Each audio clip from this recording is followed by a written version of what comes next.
Welcome, welcome, clubbers. Welcome. Happy Easter, everyone. Welcome. And that, I never know. I wouldn't step on your we, but you never leave me any choice because I never know when it's coming. But I love That's it the way anyway. people at home like it. That's why Okay. I did it that way. Always feel like I'm stepping on it. And I don't mean to every once. No. But welcome. Happy Easter, my friends. Welcome, of course, to Saturday Night Star Trek. 66, actually. Saturday Night Star Trek 66. Although, wow, yes, it started in 66. This is number 66. And it's Easter. I don't know what any of that means, but what the hell.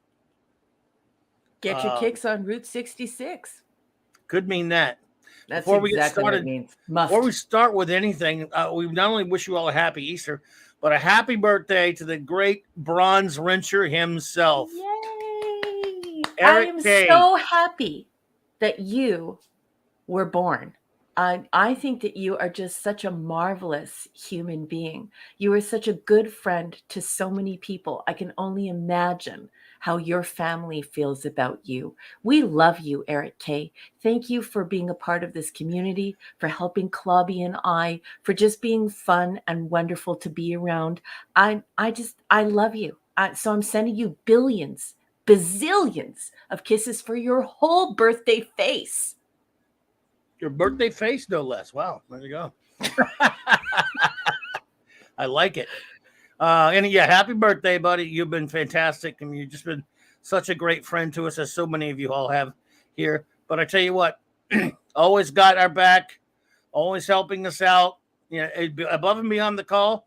And, hey, look, it's just, he just does it because he's great at this, and because he's a good pal and stuff. And we can never fully, I can never adequately say thank you for all you do, Eric. Mm-hmm. We appreciate you, my friend. Yep. And we appreciate all of you. So great to see you all here with us tonight. And wow, it's a holiday, and you guys are making it special right off the bat there. I want some Easter candy, and I have none though, but I'm going to try not to be in a bad mood anyway. How can you not have Easter candy? I've been eating Easter candy for a full month. I want some. No, I want even more. I have none. Maybe I'll get some tomorrow. You need a bag of Easter M&Ms. I had a blizzard from Dairy Queen today, and I guess it'll have to do. But I want Easter candy. Damn it! I want a chocolate bunny rabbit. Yep. Good to see you all. So before we say our hellos, I'll do a quick show note, everyone. Monday night, Mark C. Comics Talk. We'll have another Clobby's Classic Comic Review, this time back from regular time. That's a great poster. Everyone, put your hands together for this poster. Captain, this is a great poster. I think I kind of messed it up, really, but we'll be reviewing the late 80s, the 1982 Marvel miniseries Hercules, Prince of Power by Bob Layton, a classic. The great Mark D. with the CR Chief Engineer will be joining me to review this great comic, and I'm looking forward to it because I've been really enjoying doing these reviews of comics, classic comics. I've been having so much fun. And the great Mark. So yes, and we've been having fun right along with you. We love you. You have brain and brain, lots of brain. I have zero brain, but it doesn't take any brain to review any comic books. Heracles. I know, Hungry Boy, but they say Hercules, so who am I to stop? Oh, Hungry Boy, Marvel I love you. That by Layton. It does rock. Indeed, sir. It rocks and flows and does all that stuff. So, how about we start with our hellos? What do you think? Our shout outs? Let's do it. All righty then. Let me pull them out up here. First of all, our crew. We have a couple of crew members here. The great Mark D. with a C, our chief engineer. Hello. Our wonderful communications officer, anti-derivative Jill is here. Hey, Jill. Oh, hey, Jill. Hey, sweetness. Good to see you. All right. Writing names down as they pop in, of course, everyone. So bear with me. I'd like to get everyone's name. We love to acknowledge everyone. We have a lot of fun doing that because we have so much fun with you all here, and everyone gets a shout out. Phantom Outsider, buddy. Good to see you. Nice to see you, Phantom. The Comic Relief Crusader. What's up there, dude? I had finally got a chance to hang out with him a little bit last night at our good buddy Nick's show, our Friday Night Comic show, and Nice. really enjoyed your company. Good hanging out with you there, buddy. I had family stuff to do, but I did pop into the show. I listened for 3 seconds, hit the like button, and then ran out of the room because I had some family stuff to do. But I was there to support because, of course, we do love Nick Weiser, 32 Flavors of Nick Love Weiser. Nick. Yeah. So, yep. And it was cool hanging out with you there. Comic Relief Crusader is an awesome dude. So here Excellent. we go. Another member of the crew, our great navigator, is here, Raymond Feliciano, along with our great helmsman, Sandra Feliciano. Yay! The most romantic wrenches on all of YouTubers. And and just 2 fab people. Don't forget to follow King Dolphin TV. Our aforementioned great bronze wrencher, of course. Again, happy birthday, buddy. I believe our buddy J-Man may have had to run already. He did pop in to say hello. How's he doing? Is he okay? He had, for the same reason the other night, he had to check out early. He's having not a great time medically and stuff, where he says he's going to get past it, though. Love you, buddy. Love you, J-Man. J-Man is a great friend. And so I hope, dude, man, what he's going through is not good. So, but he's going to get through it. I know. Just anyone out there, please, big good vibes for my good buddy. Yes. And J-Man. Mm-hmm. He's an incredible individual. Yes, he sure is. J-Man and Mrs. J-Man, we're thinking of you, and we're sending you all of our love and our support. Absolutely, absolutely. Pleasant Valley Picker, good to see you. Hey! Always Pleasant Valley Picker got into the sauce. I would like to tell everyone, please drink responsibly, but at the same time, Pleasant Valley Picker, you've been working hard all week, so have fun. Indeed, indeed. Have a wonderful holiday, man. Wolfie's here. Good to see you, Wolfie. Always a pleasure, buddy. JT Kirk, my friend. All right. JT! The great man of iron himself, D. Bud Martin, buddy. Mwah, mwah, mwah. Our great super pal, Kal-El. Hey, bud. He's the real soup, Stephen S. He is indeed. And our great buddy, Enigmatic Drop Bear. Good to see you, ED. Hey, ED. Looking forward to your erudite comments as per usual. Indeedishness. Good to see you, my friend. Michael Beacom, always a pleasure. Hey, Michael. I saw a little message from him that said that he's a little tuckered, but he has pounded a monster drink, and I think he's sipping on a coffee. Thank you so much for joining us, and hang on as long as you can. Absolutely. Absolutely. And it was just always good to see you, my friend. Eric Carroll. Hello, hello, hello. You fine Irishman. Nice to see you. And the great Dadman Walking. Sorry I didn't get a chance to hang with you guys last night. You know me and how bad I am at that tech stuff, buddy. But it's good to see you here. I hope you and the wonderful Mrs. Dadman and the Dadman clan are doing well, brother. And hope you're gonna have a wonderful Easter. Yes, Dadman clan, we love you. Indeed. The great Andy Masterson. What's up, buddy? The great maker. Good to see you there, bro. Nice to see you, Andy. Thank you for stopping in. It is always a pleasure to see the Catman, a.k.a. Dee Myers. Hey! I hope you and your lovely wife are doing well, my friend. I haven't seen his name yet, so I'm so happy that he's here. Good to see you. Please tell your wife I said hello. Yep, absolutely. Hungry Boy, the great one. Let's see. Tonight he is hungry for a Garcia Lopez. Oh, it jumped on me. Sentinel series. It jumped on me. It's still that one. Okay. Well, I'm with you there, buddy. Very nice. Hungry Boy always has the best comments. Another great Canadian, the master of all that is amazing wrench, and that is our buddy, a great friend, Chris Persia. I love Chris Persia. Thank you so much for being here. I'm sending smooches for your whole face. Tyrell72, thank you for being here. It's good to see you. I think he said something like he's working or somewhere out there, but he's listening live. Tyrell, always honored to have you here, my friend. I hope he's got us on in the warehouse because Tyrell is the best. So he's blasting us in the warehouse. Don't work too hard. Work safe. And we love you very much. And we hope we put on a great show for you tonight, Tyrell. Indeed. And we have some wonderful friends who've been here maybe once or twice, but not that much. And I'm just so pleased to see the lovely Wendy Webb. Wendy, hello there. Hey, Wendy. It is great to see you. Thank you so much for stopping in. It is an honor to have you in the chat. And That's a great name to have. You know what I mean? The name Wendy was invented for the novel Peter Pan. So you have Wendy, so this beautiful magical fantasy name, and then Webb, like she's some sort of Spider-Man. She's fantasy plus superhero. Wendy Webb. What a great name. Madam Web. That make her a Marvel character too. Right? Let's see here. Kit Kat Catastrophe. Lovely to see you. Nice to see you, baby. And James Caserta. Hello there. Evening, James. Anyone else who pops in, of course, as you know, I'll always try to write them down and we will shout them out accordingly. But now that I think we're up to speed, I think we will get on tonight's business. What do you think? I think that would be a great idea. Did you know that Eric K just said that he is making himself a frittata for his birthday dinner? That sounds so good, Eric. I hope it is absolutely delicious. And yeah, we should probably get the show underway. But Captain, since we have some new folks here, why don't you let them know a little bit about our format, what we're doing here, Sure. what the heck we mean when we say 735 Club, and what we mean by 66 to 05. Well, basically, and for anyone who is new here, whether you're listening or you're in the chat or you're lurking out there hearing and if you're lurking or hearing this on a replay, thank you so much. We value your listenership as well, and we do appreciate you. Basically, here on Clobbering Times, we love Star Trek very much. Myself and my commanding officer.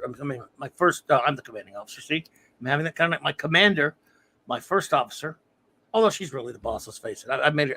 I let her be the boss behind the scenes. Anyway, she is the best. And anyway, we love real Star Trek here, and of course that means Star Trek from 1966 to 2005. Anything else with that label on it is not Star Trek. Some horrible corporation that is evil, that unfortunately owns the rights, has that label on things that are not Star Trek, and there's nothing we can do about that, but we don't have to like it. We don't have to accept it. We don't have to put up with it. So, Rod Thunderheart, good to see you, my friend. Hey, Alberta! So, we celebrate Star Trek here, and we've decided to review all of real Star Trek, every single episode. My wonderful first officer has determined that there are 735 segments if you count all of the series and the films. The 6 series, which, TNG, TOS, TNG, DS9, Voyager, and Enterprise, and the films. You get 735 segments. So, that being the case with the 735 Club, only real Star Trek will be celebrated here and reviewed here. We are now in the 6th season of Star Trek: The Next Generation. We try to do 4 per week until we get a season done, of course, and we close out the season and start over the next week. So we have 4 for you tonight. And my wonderful first officer, the way we do these things here is when we review our 4 episodes, she will read from a text that she has info about the episode, and then we will give our thoughts on the episode, our ratings on the episode, and then I will throw it out to our amazing chat and get your views, your rating, and your review of the episode. So this is our text, and I will now pass this over to my wonderful first officer, and she will take it away and explain, and then we will get to started on the show. Well, we've been around for a long time, haven't we? Many of us have been Star Trek fans for 45 or more years. Yes. Max Redstone's here, by the way. Oh, Max! Nice to see you, sweetheart. He is our great limerick writer. I am encouraging him to take all of his limericks and make a Saturday night Star Trek limerick book for us all to buy and to enjoy, so that his wonderful limericks are not lost to the interwebs. But that doesn't mean you're under pressure to do a limerick every time, buddy. When you got one, we'll read it because we love it. But don't feel pressured, dude. If you just want to kick back and relax, and so don't feel pressured. It is a holiday. You don't have to. But we enjoy when you do. Go ahead. Yes, absolutely, we sure do. So back to what I was saying. We've been around a long time, haven't we? We've been loving Star Trek for a very, very long time, and we were pretty much the first to the internet. That's the way it is with geeks and nerds. We were quick to the internet.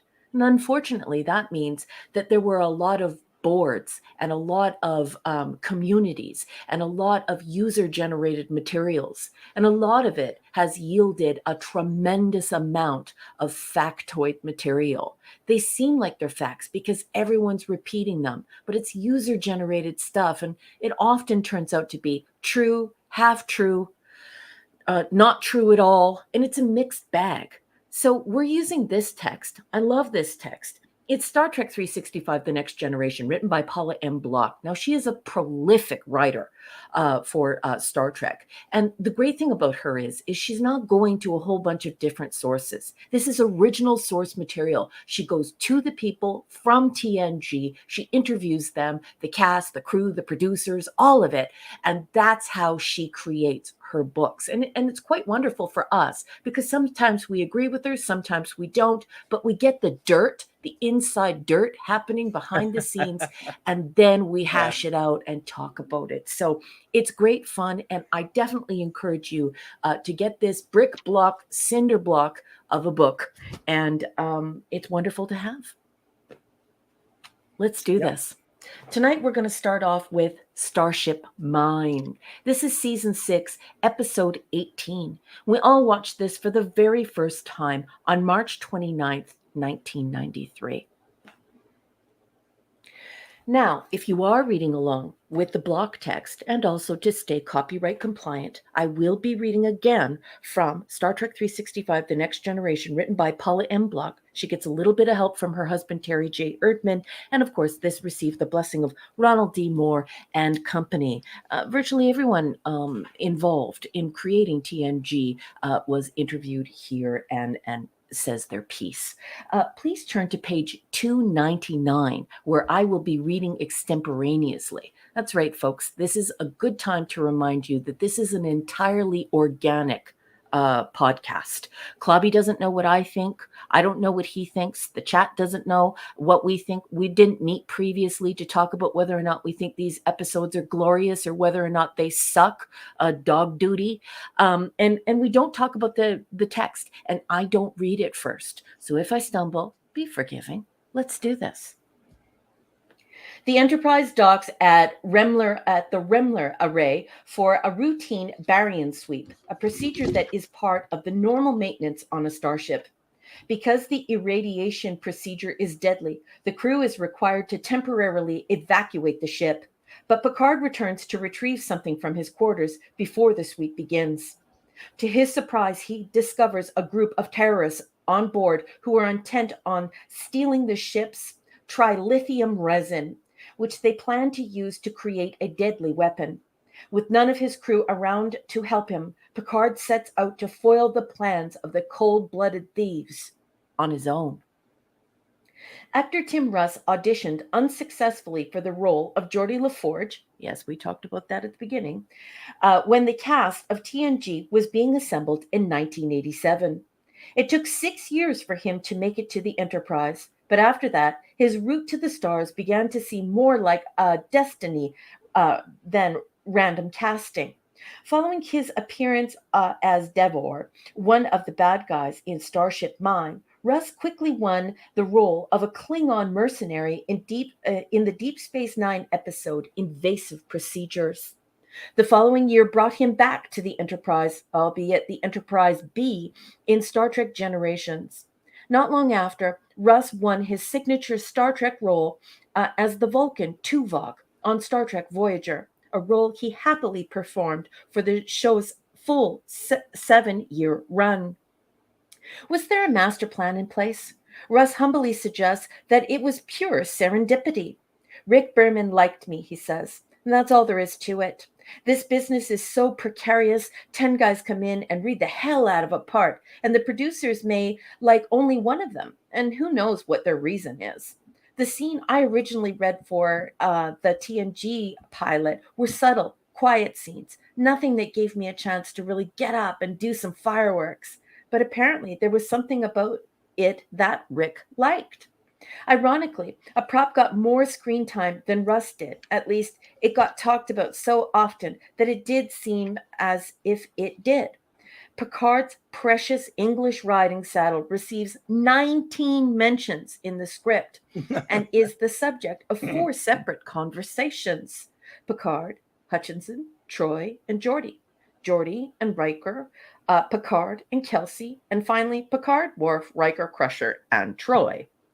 To add insult to injury, at one point Picard whacks Devor with it, but that probably wasn't nearly as humiliating as the fact that Picard eventually knocks out the future Vulcan with what looks surprisingly like a Vulcan nerve pinch, although it's described in the script as a cardioid artery block. Apparently Picard's meld with Sarek left some interesting residual skills.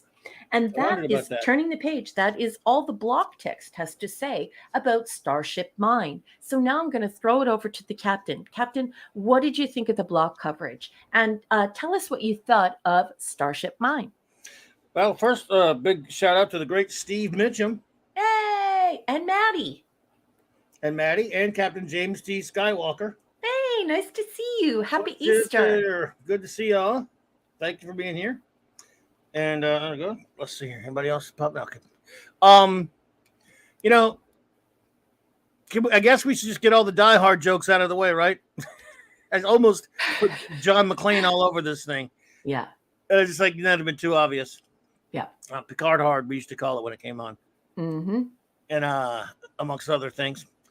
Again, that's not really necessarily an insult, other than it's more like just saying you guys really didn't really think a whole lot about this one, did you? Just like, oh, this, Die Hard's great. Well, I agree, it's great. I love it. It's one of the greatest movies ever made. It's one of my favorite movies. So sure, let's just have Picard do that. let's have him be John McClane for an episode, and then we'll wrap everything around that. That'll be our plot, and it'll give us something to fill up 40-something minutes with. Yeah, it's definitely not science fiction, is it, Captain? Not particularly. I mean, obviously the trappings, but the baryon sweep and all that kind of fun stuff, I guess. But now it's just a chance to let Patty Stew, fight again. I'm not even saying it's not particularly entertaining. Yes, yippee-ki-yay was the whole time. You can't help it. Yippee-ki-yay, mother, Yeah. It's just, but when you boil it down, it's pretty cheap. Yeah, and this gets back to what Paula M. Block and Terry J. Erdman were talking about at the beginning of Star Trek 365, which was great that they backed me up on that, because I've read several books and I've always heard that same thing. The fans hated Patrick Stewart, and they didn't like Captain Picard. They didn't like him, and so it's like they're going out of their way to endear him to us. But what they do is every time they do it, they go away from science fiction and put us in these action adventure things, or put him on some sort of terrorist ops team that seems right out of his wheelhouse, and we're supposed to be enamored by him and with him, and of course it worked on some fans and it didn't work on others, did it, Clobby? Yeah, not really. And again, the thing like this is it's another one of those things that it may seem like a good idea at the time, but then you only have 40-something really to set everything up. By the time he's involved in this little adventure on the Enterprise, 20 minutes in, you're only like 20-something minutes in, so there's not a lot to sink your teeth into in terms of him getting into a lot of trouble with these guys. There's not a lot of great, even for an action episode, there's not a lot of great opportunities for it to be even that, because there's just no time. Once you end up setting it up, a movie like Die Hard took a long time to set everything up before you get to the real action. And they did such a great job of building up tension. Well, it's nuggets. I mean, you got like a couple of, only a few minutes to do anything if that's what you want to do. So by the time and again, that's the thing. Back then, Die Hard is one of the most famous movies ever made. But at that point, it was only been around for a few years. It already had a sequel. Everybody, as soon as they see the episode, is going to go, Die Hard. Yeah. Really? Die Hard? Yep. And everyone, and now it's so famous that still someone watching it for the first time today will probably say that. Mhm. It's just like, Yeah, and this yeah, is kind of and it's cheap. so obvious that yes, that is the impression you get. And unfortunately, I don't want to reveal my hand here, and tell everyone how I feel about all of the episodes tonight. But this is one in a series of sort of incredulous adventures that are meant to make us fall in love with Patrick Stewart, to make us fall in love with Picard.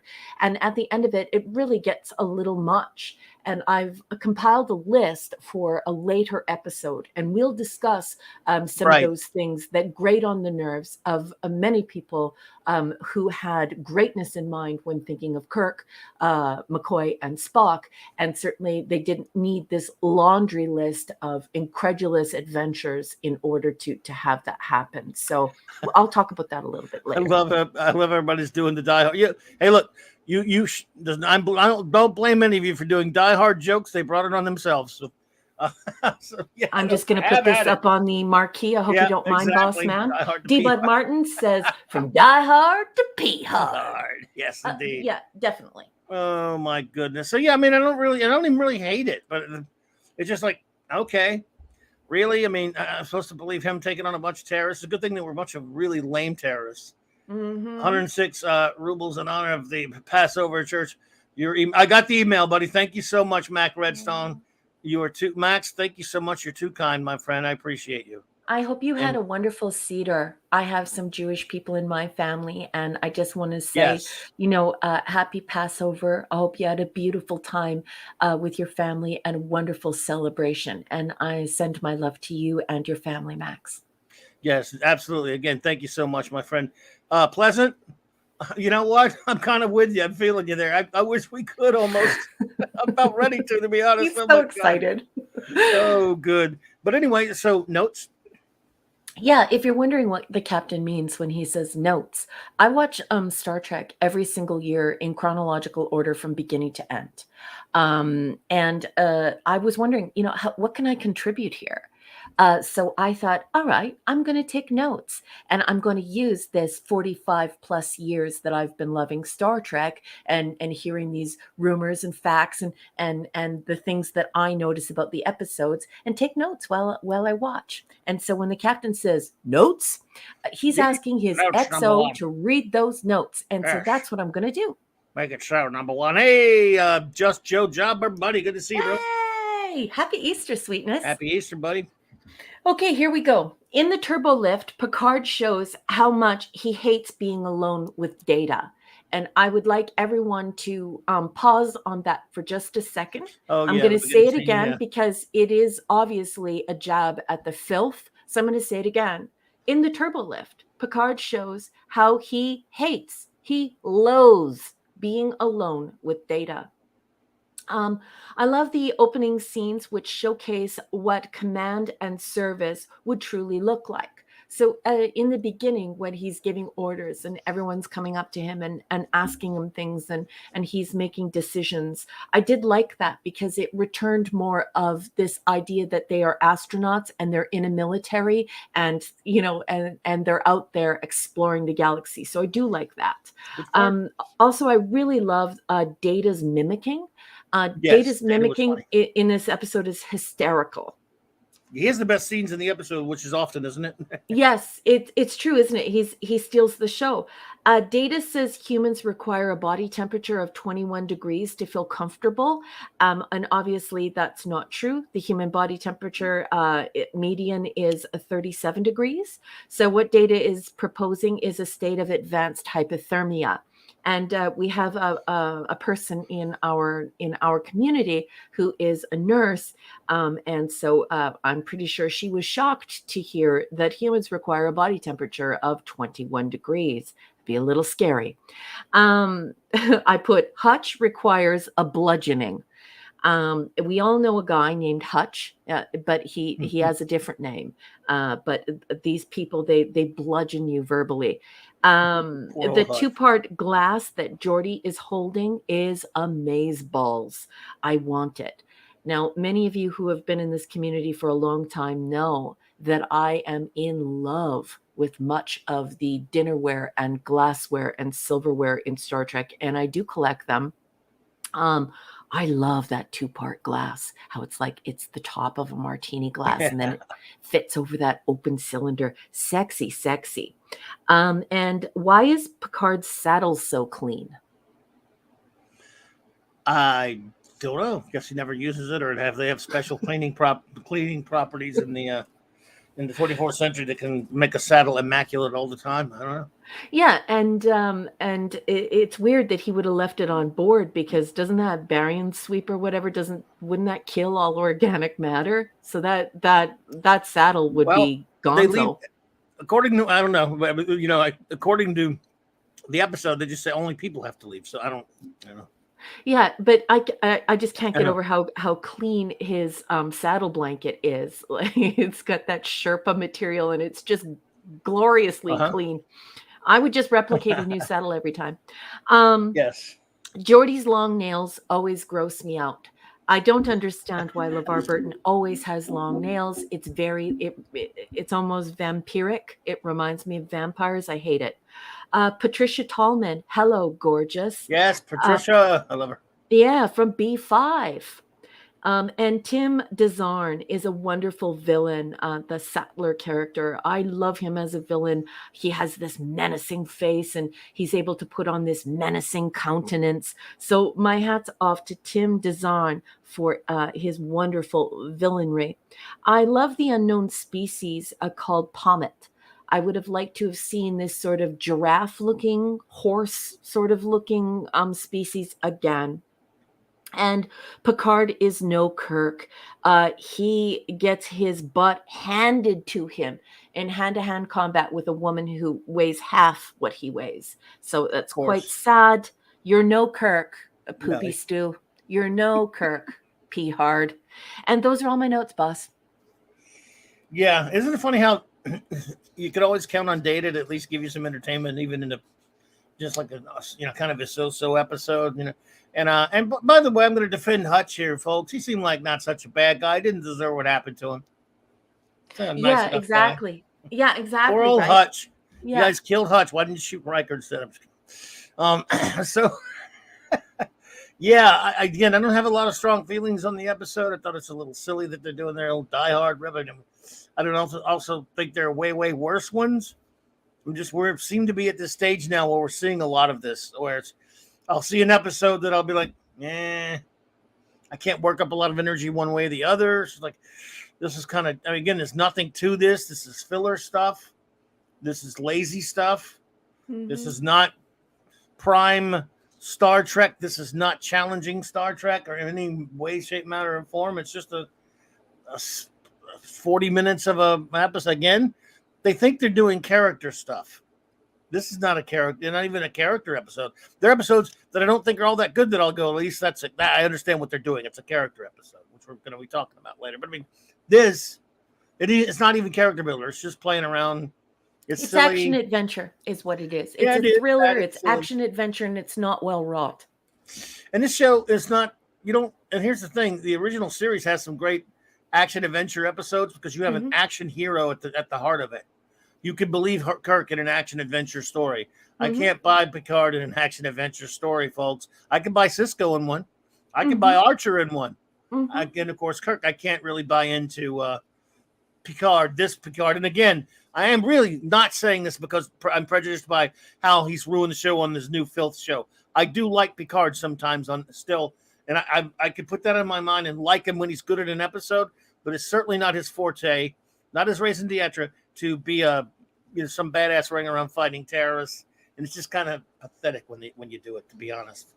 Yeah, and the thing is that they sell them as terrorists because they want to heighten the risk that we're supposed to feel. Right. But essentially, they're not terrorists. They're just thieves.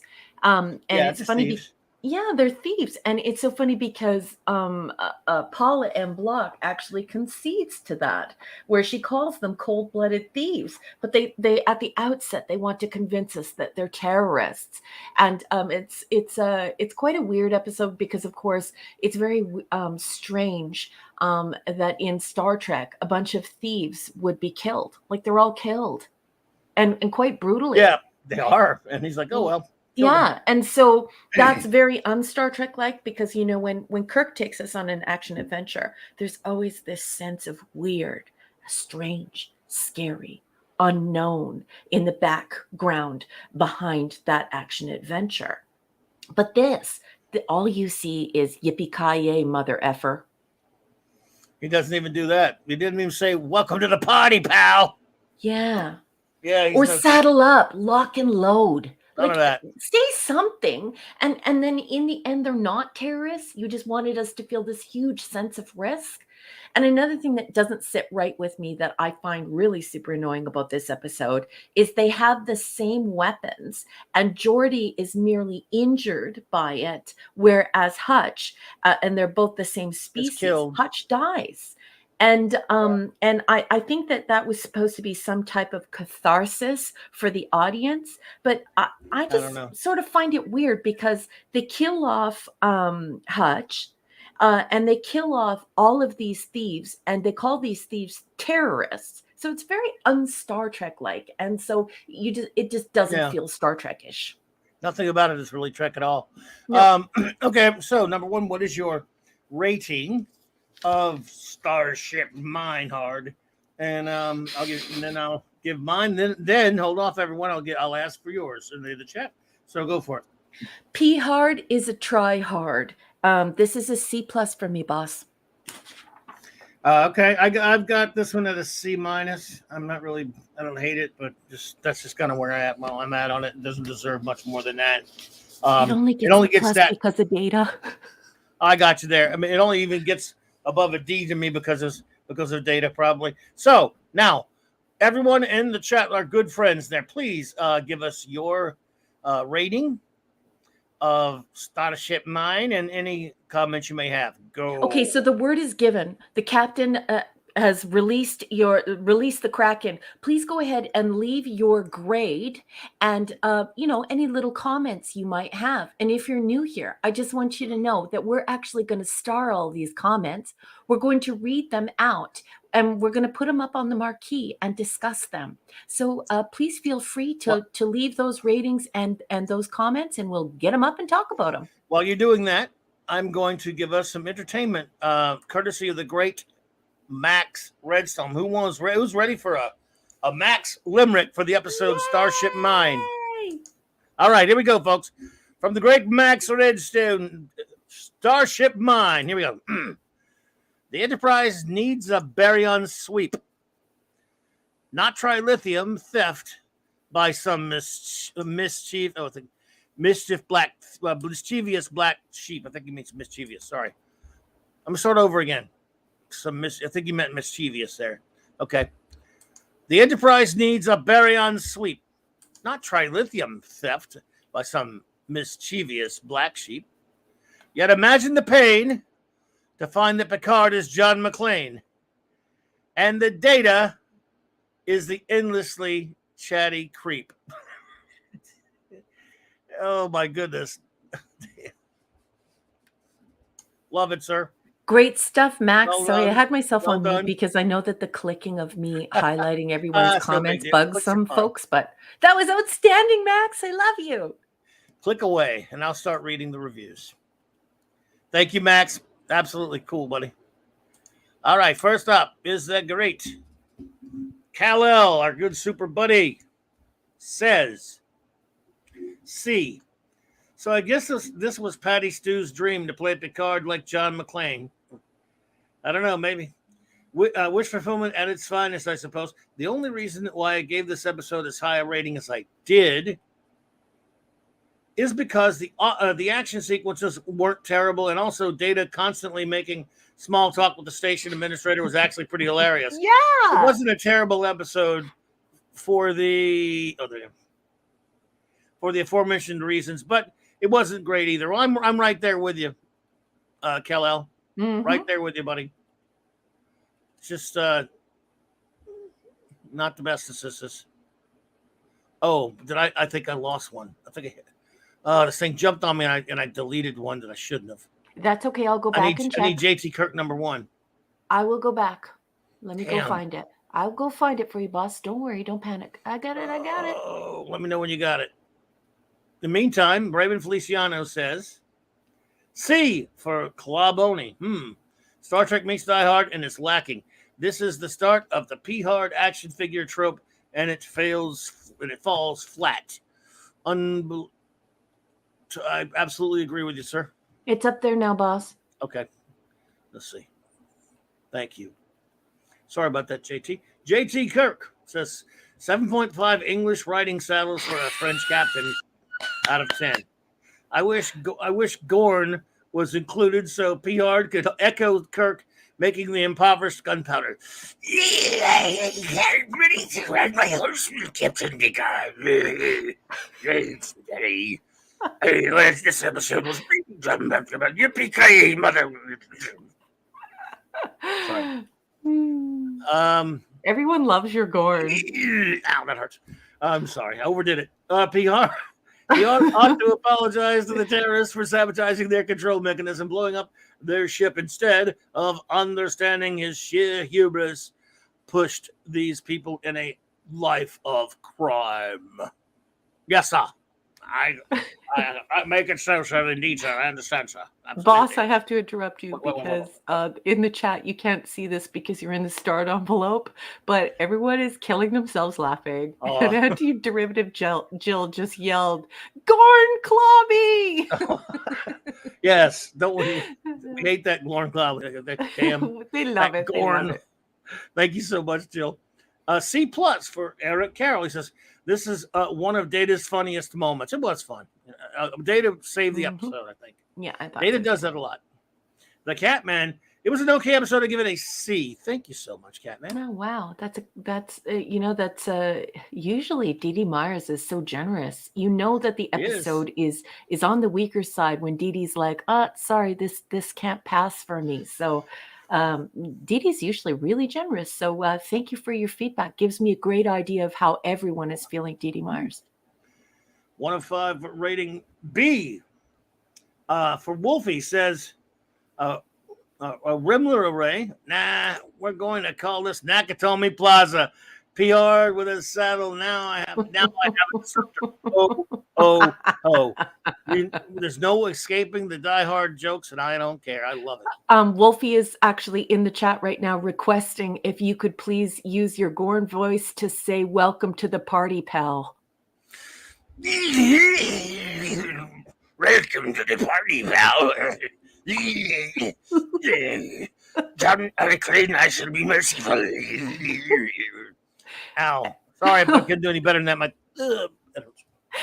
And Boss Man, thank you for doing that for Wolfie. I'm sure he really appreciates it. Everyone loves your Gorn voice. And I just wanted to let you know that Canadian Spider-Man just walked through the door. Everyone say hello to Canadian Spider-Man.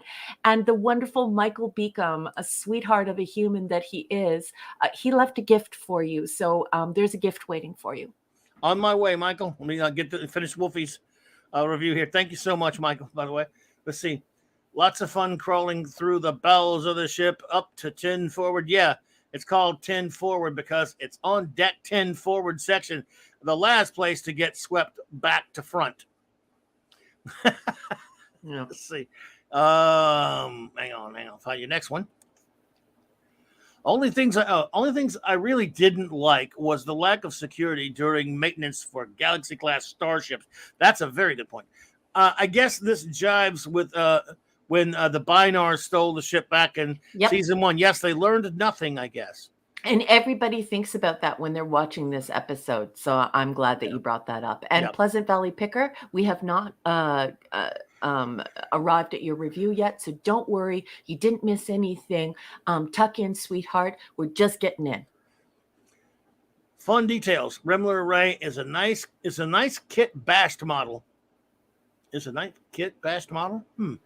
Has some similarity of the dry docks we've seen in TMP and in Star Trek 2. Oh my God, Varion T disruptors from Kava's episode. Yes, the most toys. Right. Yes.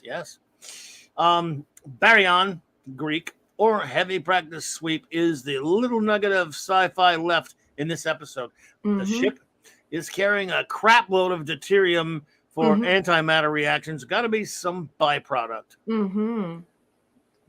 Thank you, thank you, thank you, Yeah, Wolfie. I appreciate that. little bit of science I liked, and I do have to say that I did like the more military, more astronaut feel. It's one of the first times we don't feel like we're on the Love Boat.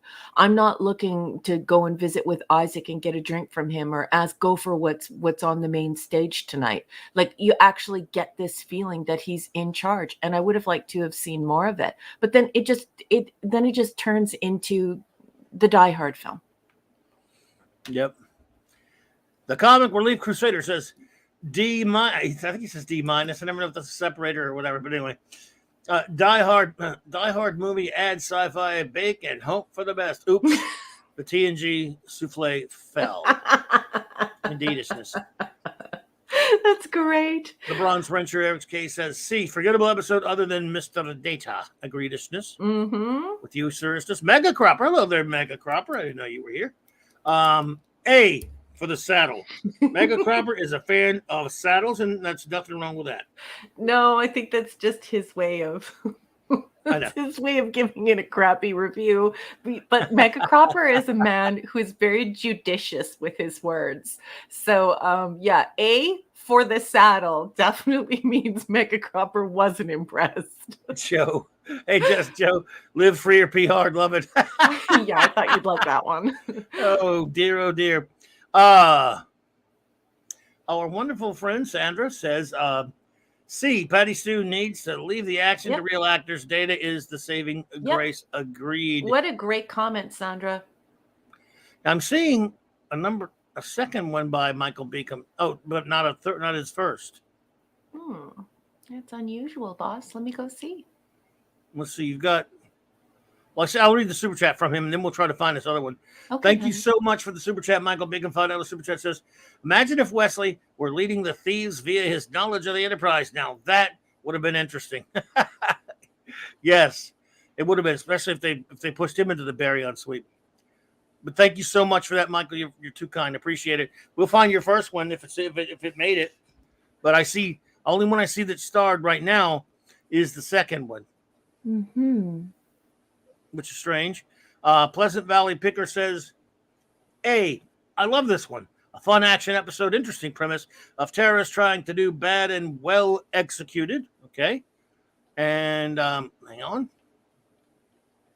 And also says, Picard as a man of action. Why not? A rare treat. Maybe derivative of Die Hard, but why not? The Baryon sweep was scary and fun. Fair enough.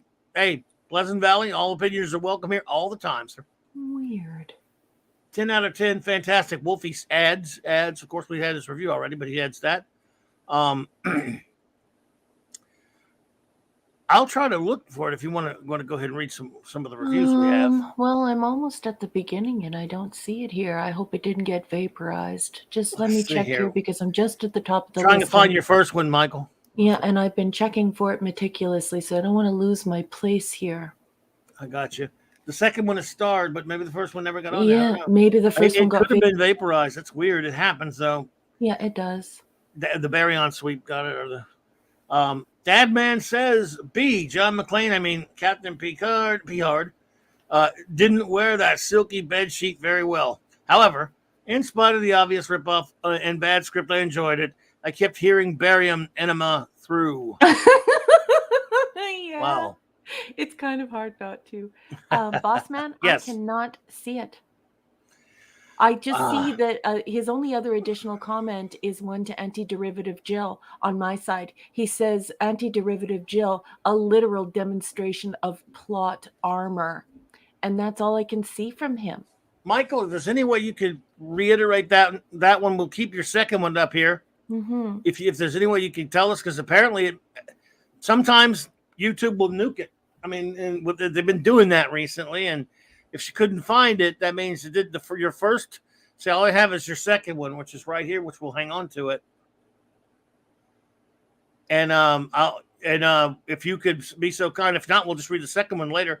Right now, I will. Number one will start, if you will. Number one, if you do the honors and read Enigmatic Drop Bear and our good friend Jill. In the meantime, I'll go look for that other one.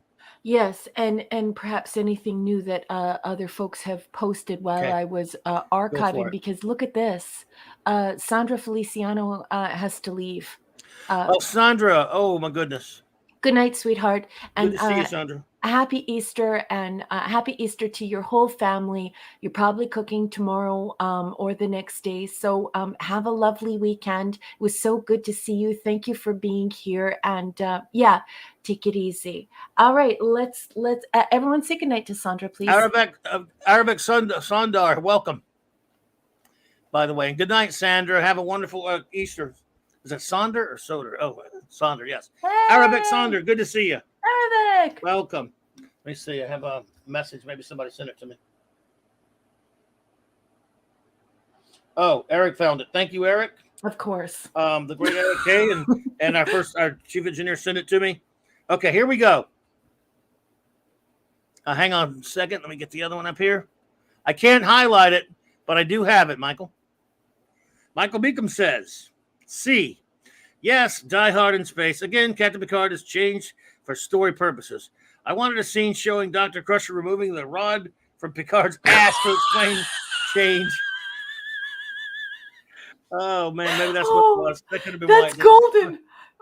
Maybe that's why it was blocked from me, because it has Good. ASS. I don't know. It's not on my side, but that's hysterical, and I love it.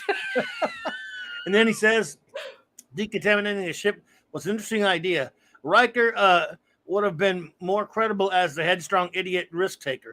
And Starfleet sucks. Imagine the Navy being that lax with a nuke sub. Nuke sub, yeah. Very, very good point. Very good point. Yeah. So let's see here. Number one, if you will do the honors for Enigmatic Drop Bear and our wonderful communications officer. Let's do it. Let's do it. Have you read Max Redstone's yet? I have not. I can do it now if you want. No, I just want to make sure that Max gets starred, because when I was looking all over for the other one that had the curse word on it, so it blocked me from it. I just don't want to mix. I just don't want to miss my Max. Oh, I got him. You Where's started, my didn't Max? Yeah, I have all three of Max's now. Okay, let's get to Enigmatic Drop Bear and Anti-Derivative Jill. I'm very excited to hear what they have to say tonight. Thanks, Mark, and thanks, and Eric, by the way. Go ahead. Yeah, thank you, everyone. So go for it. Oh, that's right. You need me to. I keep forgetting. I'll do it. Hey, Enigmatic Drop Bear! It's a full-on. It's a full-on Esh pick, folks. It's a 5-parter. He's going to go ahead and give this episode a C+. He says this was somewhat prosaic by the numbers, vigilante story style, where the good guy had to work through various challenges to bring down the bad guys, a la Die Hard in space. As is becoming too often the case, we find ourselves questioning the believability of various situations and the actions by the crew. For example, as is, oh, no, I've got to go to 3. Oh, I didn't go to 3? That was, That's oh, okay. sorry. The crew should have learned from their prior experience with the binars that it is unwise to leave the ship exclusively in the hands of external contractors. Yes, absolutely. There was no requirement for Picard to yield command control of the ship. The only point of him doing so was to enable the plot. Yes, yes, yes. The ship was not scanned for any residual organic presence prior to initiating the deadly scan, reinforcing what we've previously noted. The Enterprise has major safety protocol deficiencies. Yes. Okay, Enigmatic Yes, Drop enigmatic. Bear. Yep. You are an erudite bear, and I usually enjoy your comments because they're well wrought and they're very intelligent. But sometimes you just drop the mic. And tonight, Enigmatic Drop Bear dropped the mic on this episode. What a great review. Well done. I totally Always. agree. And the crowd goes wild. Yes, indeed. Indeed. Well done, sir, as always. We appreciate you. And now we have our wonderful communications officer, Anti-Derivative Jill. Yep, she's a wonderful nerd, INTJ, very intelligent, beautiful person. And she did not go to an Esh pick this week, folks. We've just got a 4-parter. She's keeping it taut. She's given this one a B-. She says, it would have been more fun if they weren't all killed. Yes! And it was Yeah. fun, but it dragged. This episode made me wonder, does anyone know how trithelium or trilithium or Trilithium, yeah. whatever it Yeah. is, waste from the engine is normally disposed of? We wouldn't have had an episode if he'd done this, but before the power went out, he had plenty of time to call for help. So the entire script was based on his neglecting the obvious course. It's so true. Geordie and Hutch are shot by the same weapon, but only Hutch dies. Yes, with no explanation as to why that the attack was be fatal. Oh shit! I got them backwards. It's okay. They were backwards. It's okay. Yeah. So with three of them, we'll yeah. There you go. Yeah. Well, I'm not into small talk. I enjoyed Data learning how to do it. However, I'm not sure why everyone is so hard on Hutch, since I'm sure he was fine once you helped him segue himself into real talk. Yes. Yeah, I think they were all being a little so snotty about him. I'm like, okay, I get it, but it wasn't that bad. I don't know. They just wanted to kill everyone in this episode except for the crew. Yeah, and so many of us noticed it and didn't like it. Enigmatic Drop Bear noticed it and didn't like it. Jill noticed it and didn't like it. I noticed it and didn't like it. You noticed it and didn't like it. It's pretty obvious that Trekkies don't like that kind of thing. Anyhow. Did Ron Moore had anything to do with it? He's the one who likes to kill everything in his sight. Yeah, let me just check that. And he's a big dystopian sucker, for I always thought, but anyway. No, this one is Morgan Glendale.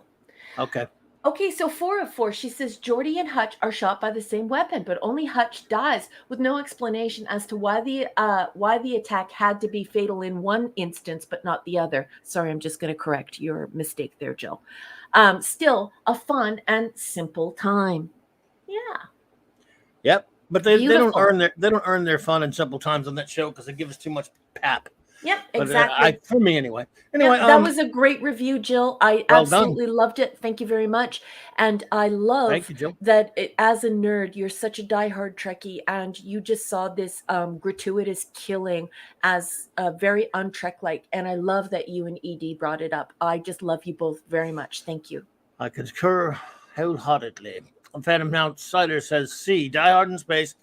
Picard tries hard to die hard, but falls flat as stated before this week on Love Boat. Captain Stewing takes on a band of terrorists. We could say Picard is back in the saddle again." I know you didn't say again, but that is possibly one of the coolest messages you've ever sent us, Phantom Outsider. I absolutely loved that. That was terrific. Again, however, look at the great respect for life Picard showed, which all Starfleet officers have. Troy excited someone who has a saddle. Apparently, Decker doesn't when he mounts up. He's on fire tonight. Have any sequin shirts to go with the saddle? Why didn't he just go to the station and lock the ship down?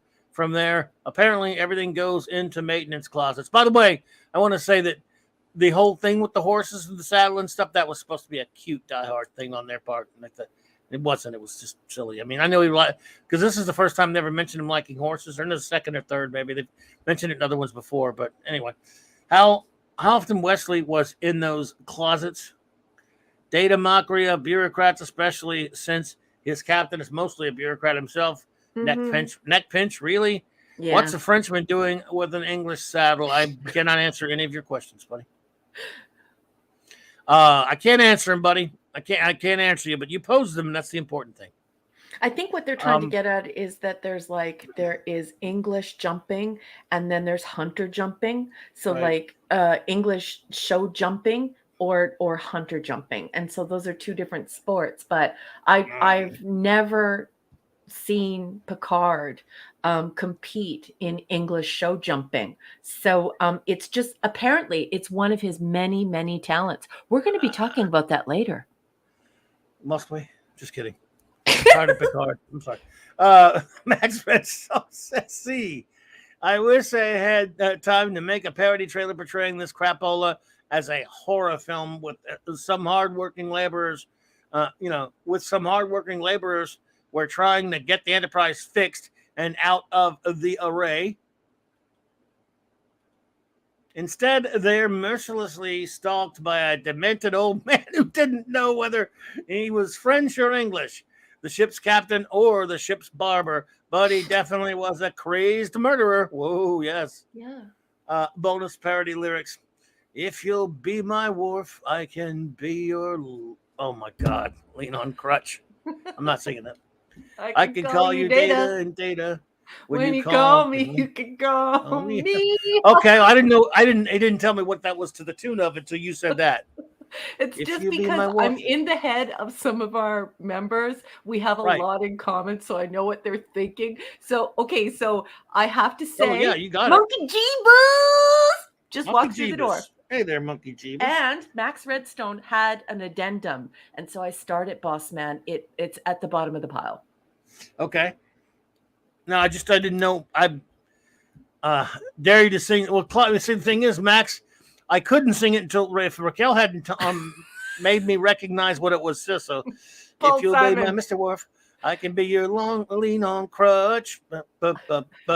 I can call you Data, and you call me Hutch. Okay, you Call me asked for it. Hutch. You did that. You did that to everyone, Max. Be proud of yourself. Let's see here. James Caserta says a little MacGyverish. Let's see here. Band-Aid and a paperclip. Alexander says, "Oh yeah, little MacGyver. Yeah. This was one of my favorite episodes. It felt like a movie. Thank you, Arvik." Yeah, I managed to find that even though it didn't have a rating on it, and I definitely wanted to get some of the voices of the folks who really enjoyed the episode. Max Redstone's addendum says, "Why the hell couldn't Data stay on board for the Baryon sweep?" Good question. Well, I guess there's no. I don't know. They should have, but didn't really have to. They don't have any security anyway. Data was not vulnerable. Unlike the human comrades, he would have redeemed himself from the Binar failure, but needed to chat. Now, I don't know. Did they say he was vulnerable, or we don't know? Yeah. I don't know if they said he was or not, but you're probably right. It probably wasn't. So, a caboose here. The great Monarch D with the C Chief Engineer says, dun, dun, dun, dun. B-. 3 out of 5 Santas with phasers. Pale imitation of Die Hard, but not all bad. Hutch and Data are a highlight. Spiner is fantastic as usual. Mm-hmm.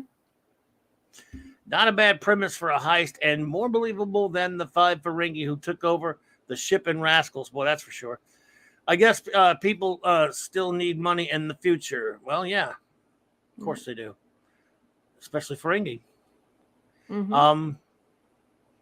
No surprise, scrawny Picard got his butt kicked, but he does live to get back in the saddle next week. The second of the back of the saddle jokes. Thank you. Back in the saddle again. Oh, and check out that video that Mark has for everyone. Are we ready for our next episode? We are. All right, everyone. We're gonna speed this one up here, folks. You ready for the next one?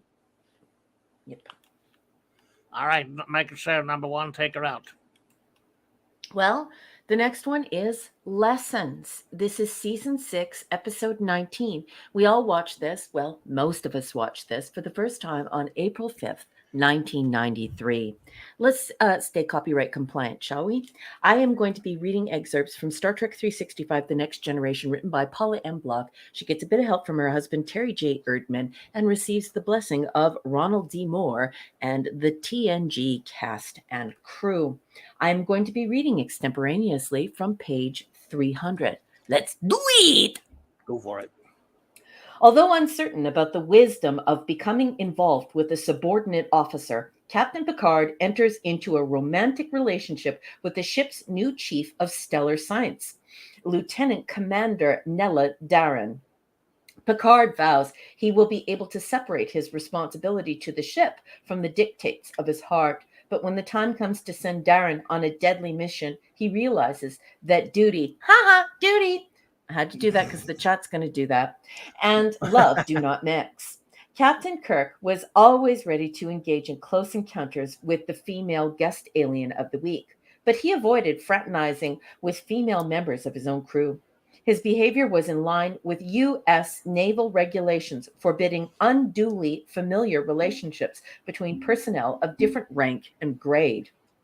But as Star Trek moved into the 24th century, shipboard protocol, only loosely based on existing military models in the first place, grew even more tolerant. If Riker and Troy had been able to set aside their messy emotional baggage, they could have hooked up. Even though Riker was a commander and Troy, until season 7, only a lieutenant commander.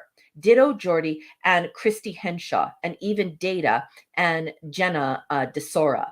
But it's important to remember, too, though, that Paula is not following Gene Roddenberry's Bible, because in Gene Roddenberry's Bible, if they would have followed the dictates of the way he designed Troy, Troy was essentially third in command for all intents and purposes. But I'm going to keep on reading. Picard had only subordinates to choose from in the Enterprise dating pool. Even so, he too was allowed to date, so long as he didn't let it interfere with his responsibilities. But there, alas, was the rub. Oh, I'm not sure I would have used that turn of a phrase when speaking of something romantic. Anyhow, let's keep going. It's hard enough to order a member of the crew to risk his or her life for the sake of the mission. But as Picard discovers, it's unbearably painful when it's someone you love. As captain, his responsibilities must come first. So, bye-bye, Nella. Perhaps the old rules were better after all. On the right, Nella's portable piano, portrayed by two different props, both made by Mel, M-E-L. One was a flat strip of stretchy elastomeric plastic, folks, used when Nella rolled out her instrument, and the other solid prop that the actress could pretend to play. The detailing on them was identical, but although they looked great on camera, something was amiss. No one here plays piano, Mel's Don Coleman says, chuckling, so we didn't know what the layout of the keys should be. We just worked off of a sketch we got from the Star Trek art department, and whoever did it probably didn't play piano either. No one noticed until they brought in the musician who was going to help the actress rehearse her hand movements. He had a fit because the keys were all wrong. We got a bit of flack on that one. And that is all the block text has to say about lessons. Clubby, what did you think of the block coverage, and what did you think of the episode? And I'd like to turn your attention just for one moment to welcome our great friend, a guy who I love, a Toxic Man Flu's in the house. He is a gift for you. And I just want to say, TMF, happy Easter, sweetness, to you and your wife and your family. It is so great to see you. Hail, Mark Lersept, by the way, good to see you. Toxic Man Flu, thank you so much for that. You were too kind. It's always great to see you, my friend. And thank you for your generous super chat of $5. It says, fun fact, Picard is only bested in his jazz flute prowess by Ron Burgundy. Wow. I did not know that. Wow. That's well done. Thank you so much. So bad. I appreciate you on that. Thank you. It's good to see you, TMF. Really, man. And I hope you and your family are having a wonderful Easter holiday there. So. Oh, I just heard from Wolfie, who is, he knows all things engineering. And I think he might have been in the military or something. Anyways, he knows lots of things about things in this genre. He's saying that elastomeric plastic is PVC. I think that's what he just put up in the chat. So thank you for that, sweetheart. Yeah. With regards to relationships between a captain and someone else, I mean, Robert April did marry his chief surgeon, so it happens. It's probably not the best of ideas or whatever. The episode itself, it's okay. I mean, again, here we go with another character study, which is all fine and good if you don't do it all the time, and then 2 weeks later you do something with the character that doesn't even line up with what you did a couple of weeks ago, because they're so inconsistent with the way they write these characters so often on this show. I guess it's an interesting idea, but is it really a science fiction story? Nah, but they don't really seem to care about that too much on this show anyway. Often. I mean, sometimes they do, sometimes they don't. So it's just, again, it's not really what I do Star Trek for, personally, this kind of story. It's all right. it's okay. I don't really have anything against it. Again, like I talk a lot about earning it on the show in terms of this is a science fiction show. You earn your off the wall episodes by being what you're supposed to be most of the time, and at least having a decent batting average in terms of quality. The show doesn't do that. This show doesn't stay what it's supposed to be most of the time, and then go outside the box a little bit when you don't mind so much because it's so good most of the time, and you don't mind something off the wall. So this show is just LA Law at this point. Yeah, It's all right, this one, but I mean, I don't really. This is the thing about when they were all earlier on in the book, as Paula M. Block reveals and Ronald D. Moore reveals and Minosky reveals, when they essentially booted Gene Roddenberry out of the writer's room and said, no, we got this, we can handle this, and bought him a ticket before he died and sent him on vacation with his family. Now there are no more science fiction writers in the room, and it's very telling. Last time Starship Mine is Picard as action hero, and now in Lessons we have Picard as romantic drama, and we're doing everything except for science fiction. And it's almost as if we hang the idea of science fiction in the room and we tack it to the wall and we write it in crayon, and then we just ignore it for the rest of the episode. So it's getting a little much. And later on, I'm going to talk about the accumulative effect of trying to make the audience like Patrick Stewart and like Picard, despite the fact that no one liked him, and certainly didn't like him anywhere near the amount they loved Picard or Kirk. Well, I mean, the show is pretty legendary. It's iconic, and there are tons. And before he destroyed his character, there were a lot of people that did love this character, whether you and I liked him or not. They did, and I don't know about now. The one depends on how he's ruined it for, but he was liked by some people, at least. Not me. I'm not the biggest Picard guy, as you know. But I'll tell you that this episode is trying to show us. I mean, again, it's not science fiction, but it's trying to show us certain, things, aspects of starship life that are interesting, I suppose, like a captain getting involved, what that would entail. Again, that kind of drama, it's okay. It's just not. I mean, again, I think if the show had been better and more consistent with good science fiction stories, I wouldn't mind an episode like this so much. It has not been that. No, we're going for me. Yeah. So no, notes? I agree. I just put up Aravik Saunders' comment. He or she, I'm not sure, says the music made up for it, though. I mean, an improv on Frere Jacques. Yes, please. Aravik Saunders, are you a band kid? Like, did you play in band your whole life, like I did? Are you a nerd instead of a geek?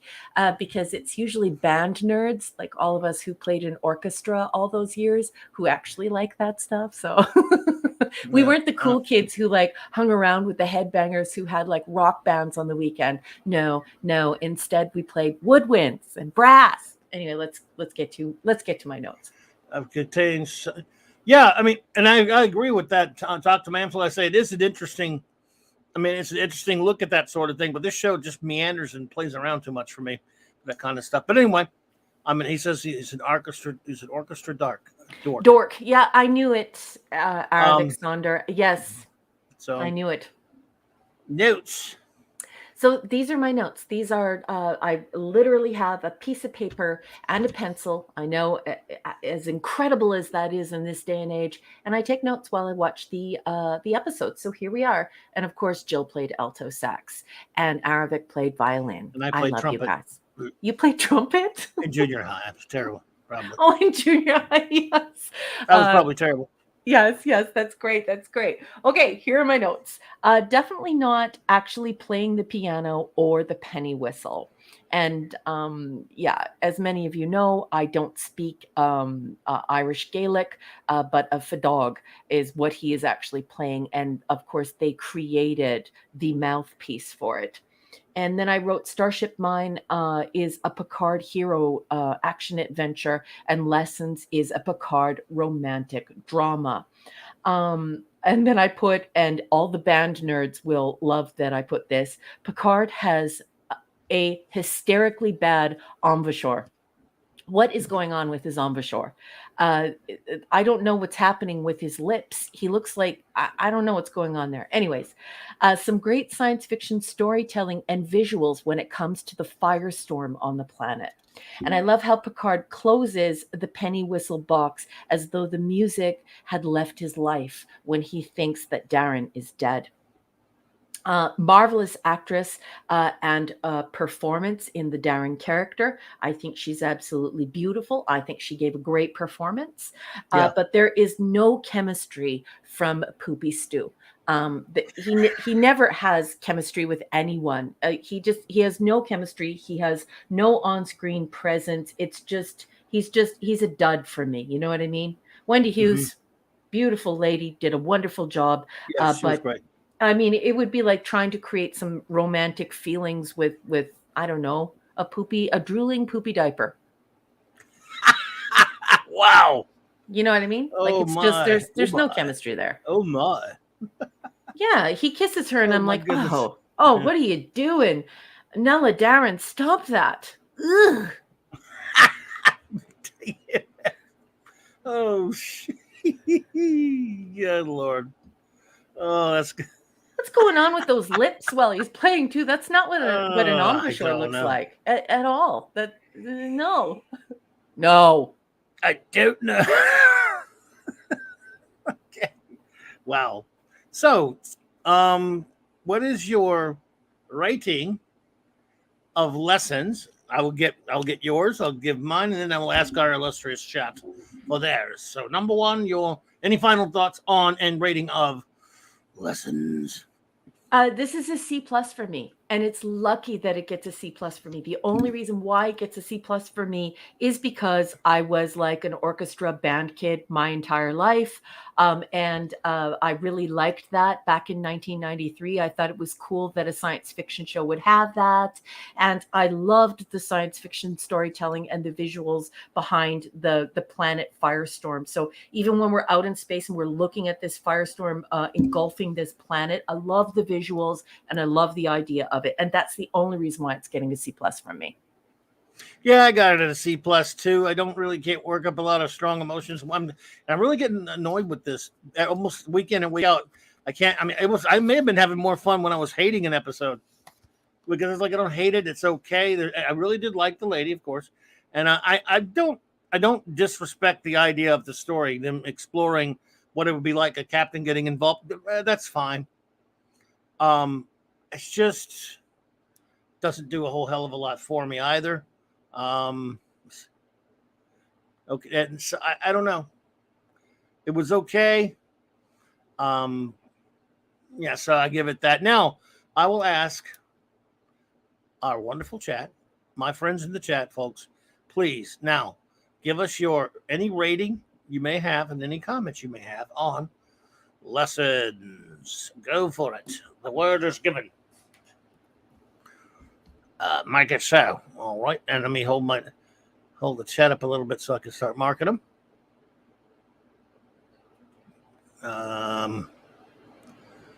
Let's see.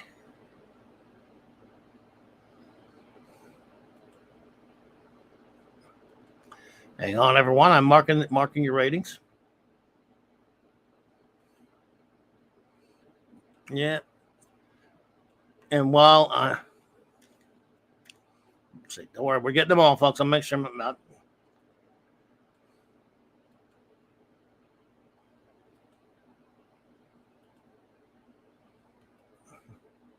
Let's see here. Right. Raquel will return in a second, folks. Hey, Narada Maximanda Bear. Good to see you. Hey, sorry about that. No problem. I'm just. Oh, I'm you're marking. already starring. Okay, let me get to work. No, I got a bunch of them started already. Great. So just you want to start from let's see where. Well, you can start from wherever I left off. I gotcha. And I will get our entertainment. But Narat, good to see you. It is. Let's see here. Okay, so are you up to speed? Did you find out where I left off? No problem. Did you find out where I left off? Number one, did you? Oh, you're muted. Sorry, my dogs are barking up a Aw, storm that's tonight, okay. and I'm so sorry. Don't worry about it. While you're doing that, how about a little entertainment? From the Yay! great Max Redstone. Anyone? Okay. All right, folks. Lessons, a limerick from the great Max Redstone. I will do my best on it, Max. I try. Let's see here. Commander Darren becomes more than a friend, but emotions make Jean-Luc apprehend. Ooh. Yet a lesson he'll learn when he sends her to burn. Oh At least he found one or two herbal blends. my gosh. Okay, that one's getting a gold star. That is some Oh, gold shit. star Max Redstone right there. Nice one. And like Mark says, we like hearing the puppies. So if you do, if we won't, it won't hurt any of us to hear the puppies. We all like the puppies. Sorry Okay. about that, everyone. No, it's nothing to it. Don't worry about that. Arabic Sonder says I give it a B plus. Oh, by the way, my rating was C plus, just like yours. Okay, wicked. I think I already told you that, but I can't remember now. So, TJ Kirk says a B plus. I love the tie-in with Inner Light. The actress picked for Lieutenant Commander Darren was excellent, and more Captain Picard's speech than Vash, more his speed. I'm sorry, than Vash, Loxana, or flashback girlfriends. Mm-hmm. Okay, yeah, I'm with you there. What this episode really gets credit for is just how well a stuffy Picard is worked into a genuine Trek romance that ranks more authentic than Decker unit and Counselor Cameto. Agreed. Let's see here. The adorable piano, the portable. I said adorable. I didn't think it was adorable, did you? I'm sorry. The portable piano. I'm having that kind of a night, folks. I need to look before I read. The portable piano is unimpressive. In 2022, it seemed magical. Okay, in 2022, it seemed magical in 1993. Yeah. The Jeffries Tube scene was a classic Star Trek romance scene that stirs emotions in subsequent viewings. Fair enough. And notice how those Jeffries tubes, you can't run in them. And everyone, I just wanted to also announce that Apollome's minion just walked through the door. What a beautiful lady. And she has her pupperoni with her, Truck Dog. And Truck Dog is doing much better these days. And she has started a YouTube channel for Simi. Good to see you, Apollo. I think for her as well. I think she's doing some content too. So everybody say hello Please to subscribe. Apollome's minion. I don't have the I have I think I might have it in my description below, but if I don't, if someone could put her channel up there, I'd appreciate it. Eric Carroll says, I won't lie, as a musician, my opinion is 100% completely biased. That folk tune is beautiful. Yep. Hey, bias or not, that's your opinion on the episode. That is fantastic, Eric. We appreciate you here. And it's very easy to play. Like, it's super easy to play. Mega Cropper says B minus. Thank you, Mega Cropper. Let's see here.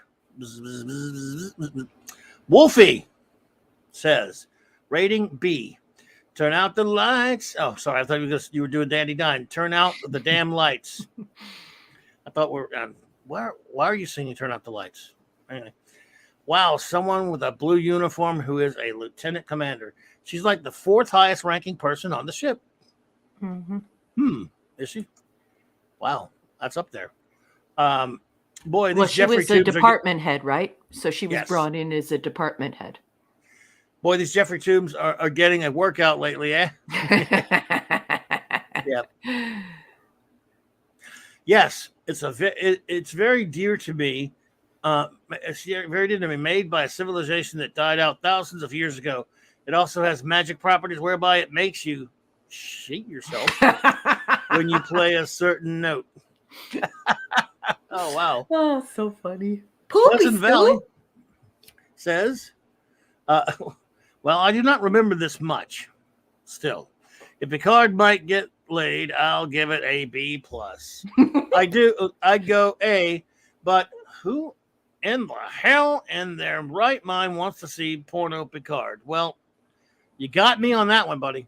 I'm not even going to try to think about it. He does tap into something, though, like when people have chemistry on screen, they're caught up in a romantic embrace, and they lock lips and they kiss. It's like you sort of squirm because it feels good, it feels right, and you're all up in that pretend, rooting for those characters. But if there's no chemistry, you're like, ew, what do you stop that, just ugh! And you hold the blanket up so you don't have to view the sickness that is Picard sucking face on a beautiful woman. That's all I got to say. Sorry. You might have gathered, folks, in case there's any wondering. Number one is not the biggest Stewart fan, Poopy Stew fan out there. Just did someone call me out? Yes. So I'm beginning to think this woman that does this show with you is not my number one. I think she thinks I'm number two. Actually, go back to sleep, Poopy. Michael Beacom says, D, what the heck was this? Holy fraternization, Batman. How can you make an episode set on a starship feel completely free of science fiction? Transformation to the love boat. Yep. Complete. Yep. I hear you, Michael. Toxic Man Flu says F this episode. No, it's F minus one of 91. Why is it that when I can make it, I get these poorly written episodes? At least it's not Reba McEntire. Oh, you all shame yourself, Toxic. You don't like Reba? I'm sorry. Do you remember when he participated? Yes. The whole chat when he was at Reba McEntire? Poor man. Yeah, I just wonder if the missus found out about that. Not that I were telling her or anything. Eric K says C. Poopy Stew and romance, blah. Yeah. Not exactly a good birthday episode for you, that one, buddy. No. TMF again says F minus two of 91. When playing the flute, Picard looks like he is auditioning for a Mart in Brokeback in Brokeback Mountain. Holy crap! Whoa! Wow. Brokeback Picard, eh? Another one from TMF. Picard orders girlfriend hot. Accidentally, weeks after this episode. Oh, it's funny. Oh my God, that's fantastic. Oh Lord. Phantom Outsider. C. Nella just carries her instrument with her everywhere. No, everywhere? Question mark. Sorry. You knew it wasn't going to last when she whipped out and unrolled her magic or her much larger organ. Jesus Christ! I wish I could. Then his tiny flute Patty Stew's ego couldn't take it. Sorry about that. I need to move the screen closer. There we go. So funny. Also, why do only secondary characters and data create mix-match recipes? Earl Grey hot, what an explorer. How can anyone not believe he is a ladies' man? Why, no one buying Picard fiction. Yeah, me neither. And Nerat Anaximandabear says, my birthday is tomorrow. Well, happy tomorrow birthday, Nerat Anaximandabear. Hope it is a wonderful one for you. The Comic Relief Crusader says, C, the only reason for this grade is because I'm getting last-minute candy for Easter in a store, and I had to grade something as to not miss out. Well, Comic Relief Crusader. C for candy, that works. C for Catwoman. Look at this beautiful chat. I know you can't see them because you're on the starred folder, but I just wanted to inform you, Captain, as your XO, that our wonderful crew, they're all wishing Nerat Anaximandabear a very happy birthday. Absolutely. Well, that's excellent. Way to go. Number one, I'll tell you what, if you would like to do the honors, we have some reviews from our wonderful friends in Enigmatic Drop Bear and our wonderful Jill after that, so go for it. Yay! Enigmatic Drop Bear. He's got a 4-parter. He says, my apologies, folks, but I'm unable to objectively rate this episode. If I were to rate it, I would, for purely personal reasons, be compelled to give it an A+. Please indulge my explanation. Okay. Absolutely. Sure. Sweetheart, absolutely. The story is basically a soap opera, and aside from the wafer-thin B story and references to stellar cartography, it's not really science fiction and not particularly good Star Trek. However, it starred one of Australia's great thespians, Wendy Hughes. Every moment she was on screen gave me immense pleasure. I would have loved to have seen her as Captain Janeway. Didn't she audition for the Captain Janeway? I don't know. Yeah, I agree. Enigmatic Drop Air. I think would have she's liked gorgeous. that too. She's great. Yeah. Yeah. He says at 61, Wendy has taken from us for what? Oh, was taken from us. Oh, too At soon. 61, Wendy was taken from us far too soon. She was too young and had much left to give. Vale, Wendy Hughes. Oh my goodness. That's a shame there, but hey, I understand where you're coming from, Enigmatic and ED. Look, I see it. I see where you're coming from, and that's Yep. And she really was terrific. And now for Jill. Hello, beautiful. Jill's got a 4-parter on this one, and she's going to give it a C-. She says, I want to like it because it points out the problems of falling in love in the military, but it ignores Picard's nature. He's in love with Crusher, and it's never been a problem before. Yeah, it's true. And it's so uncomfortable when the two of them are interacting, and you know that Bev is hurt. Anyways, he's been able not be in a relationship with someone he loves while also able to put that officer at risk like any other. He's never been one to lose his objectivity due to emotions. It's true. He always sends Bev into the field without a care in the world. That's right. And when he should be sending another doctor. Because, this isn't TOS. There are more than 1,000 people on that ship, and there needs to be more than one doctor. Anyways, 3 of 4, the Inner Light interludes were sweet, but there's no way Geordi would hear the music, but Data wouldn't. If anything, Data would be able to rewind his auditory input and retrospectively hear it. So true.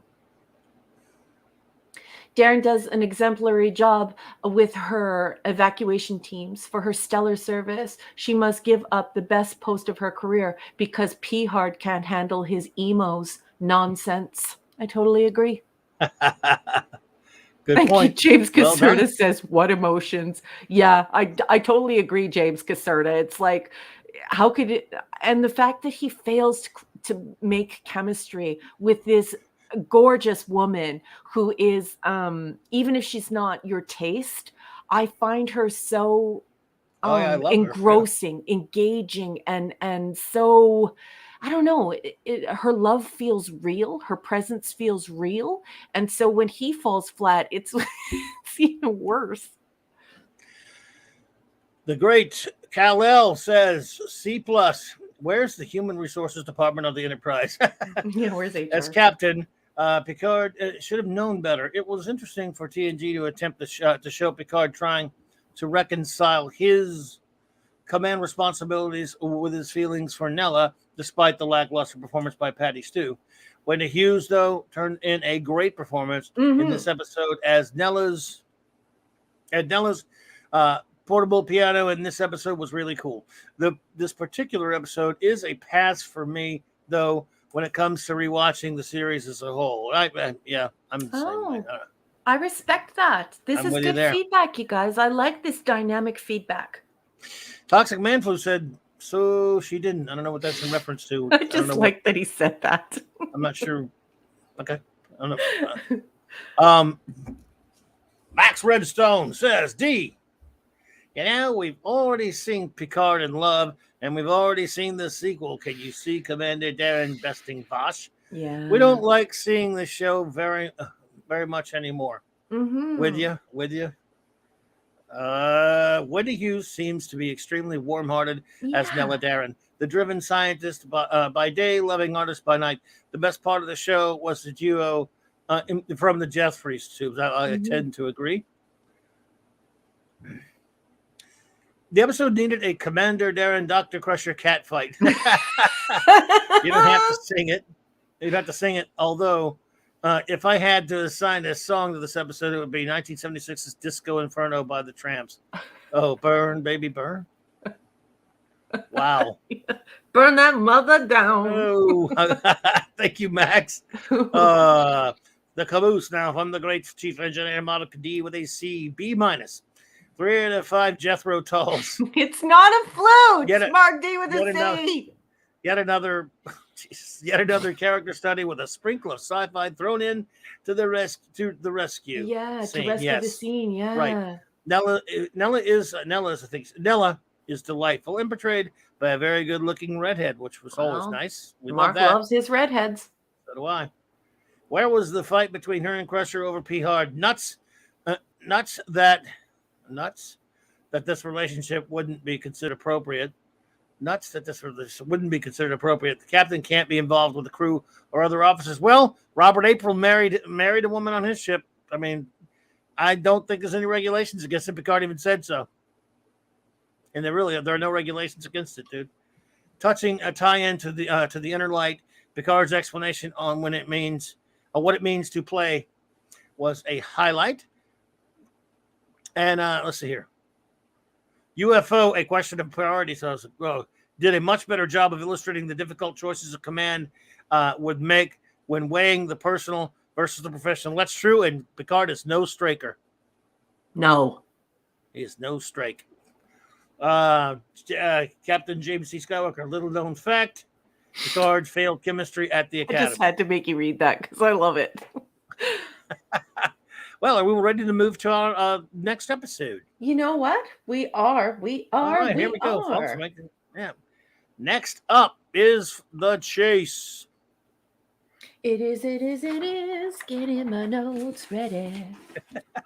Okay, The Chase is season 6, episode 20, and we all watched this for the very first time, well, most of us anyway, on April 26, 1993. Let's stay copyright compliant, shall we? I'm going to be reading excerpts from Star Trek 365, The Next Generation, written by Paula M. Block. She gets a bit of help from her husband, Terry J. Erdman, and of course receives the blessing of Ronald D. Moore and the TNG peeps. Please turn your hymnal to page 301. I will be reading extemporaneously from there. Captain Picard is pleased to receive a surprise visit from Professor Galen, his old archaeology professor, but he's puzzled by the old man's request, declaring that he's on the verge of a discovery so profound that it will rock scientific beliefs across the galaxy. Galen asks Picard to abandon the Enterprise and accompany him on a lengthy archaeological hunt. Picard regretfully declines, but a short time later learns that Galen has been mortally injured in a raid on his ship. Galen's secret work dies with him, leaving Picard determined to find out what his friend was searching for. Soon the captain and his crew find themselves vying against Cardassians, Klingons, and Romulans in a race to solve a 4-billion-year-old genetic puzzle. Professor Galen's gift to Picard of a complete set of rare Kurlan Nascos certainly impress the captain, although not enough to convince him to join the professor on an archaeological goose chase. Galen charitably allowed him to keep the priceless Nascos figurines anyways, and Picard cherished them for a good 2 years before abandoning them in, spoiler alert, wreckage of the Enterprise D on the surface of Viridian 3 in Star Trek Generations. The beautiful Nascos props were made of high-strength gypsum cement fabricated with fiberglass cloth to give them an authentic look. According to Don Coleman, the senior prop maker and fabricator for MEL. Chris Bergsnyder, that's a cool last name, Chris Bergsnyder, and Mark Sisson did the original sculpts, molds, and castings. There is an additional tile. Would you like me to read it, boss? That would be up to you if you think it's necessary. It looks like we have some interactions on the side, and it's mentioning Joe Minoski, and you know how much I hate that guy. So let's read it. Then. From tile 302. Joe Minoski was intrigued with this notion of why there's a common humanoid ancestry for all bipedal races we've encountered in Star Trek, says writer Ron Moore. Why was the show filled with only with people with bumps on their foreheads? Well, just ask Michael Westmore. Anyway, we looked to give that an answer. And it was and I was fascinated with the notion of something being written into the very fabric of their genes that was a code in there waiting to be established. We wanted to do a big chase, he continues. We kept talking about doing an episode like it's a mad, mad, mad, mad world, a madcap romp across the universe with these characters trying to find something. Rick Berman and Michael Piller kept telling us to take the comedy out, and bit by bit, it just kept going away. By the time all was said and done, it was much less of a romp, and it wasn't much of a chase. Minosky recalls working on the episode just prior to departing, bye, a sabbatical to Italy. Ron and I split the work, he says. I took the scenes between Picard and his old professor. I based them on my memories of the complicated emotions I'd observed between students and mentors in college. I think those scenes had a kind of emotional truth to them. They also held an emotional resonance for director Jonathan Fakey Pants. I loved working with Norman Lloyd, he stated emphatically. His career goes back all the way to the Mercury Theater with Orson Welles. He was a wonderful storyteller and a brilliant actor. We were so lucky to have this guy on our show. He's what I remember best about this episode. And just some comments about the photographs in the book. And that is all the block text has to say about the chase. What did you think of the episode, boss? And what did you think of the coverage? Coverage is okay. My favorite thing about the coverage is that you called him Jonathan Fakey Pants. I'll never get tired of that.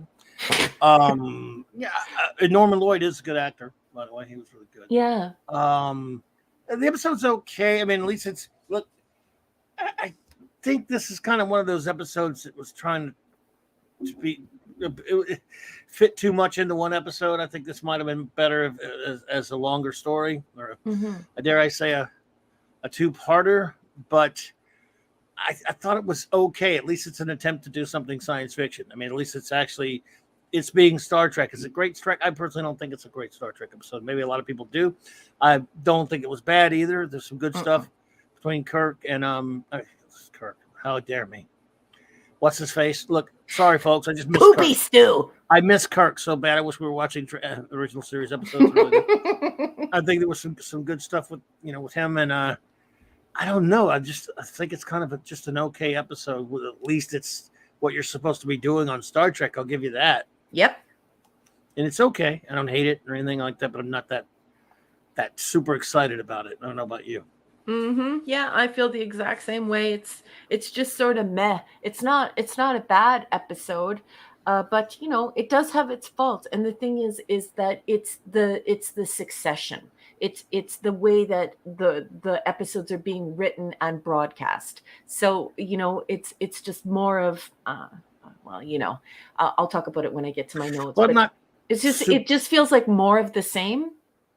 Right. I'm not super big on the concept, to be quite honest, of the alien race. I know she's the lady that played one of the founders later, but these beings, seeding races all over the galaxy. And when they get into that kind of stuff, it's okay. I just don't really, I don't know. Don't really, not the kind of thing I think you really need to introduce to the canon personally, but they didn't ask me, so I don't know.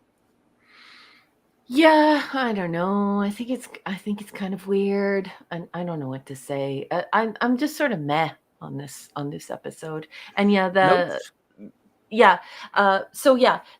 is the third installment of the intimate life of Picard.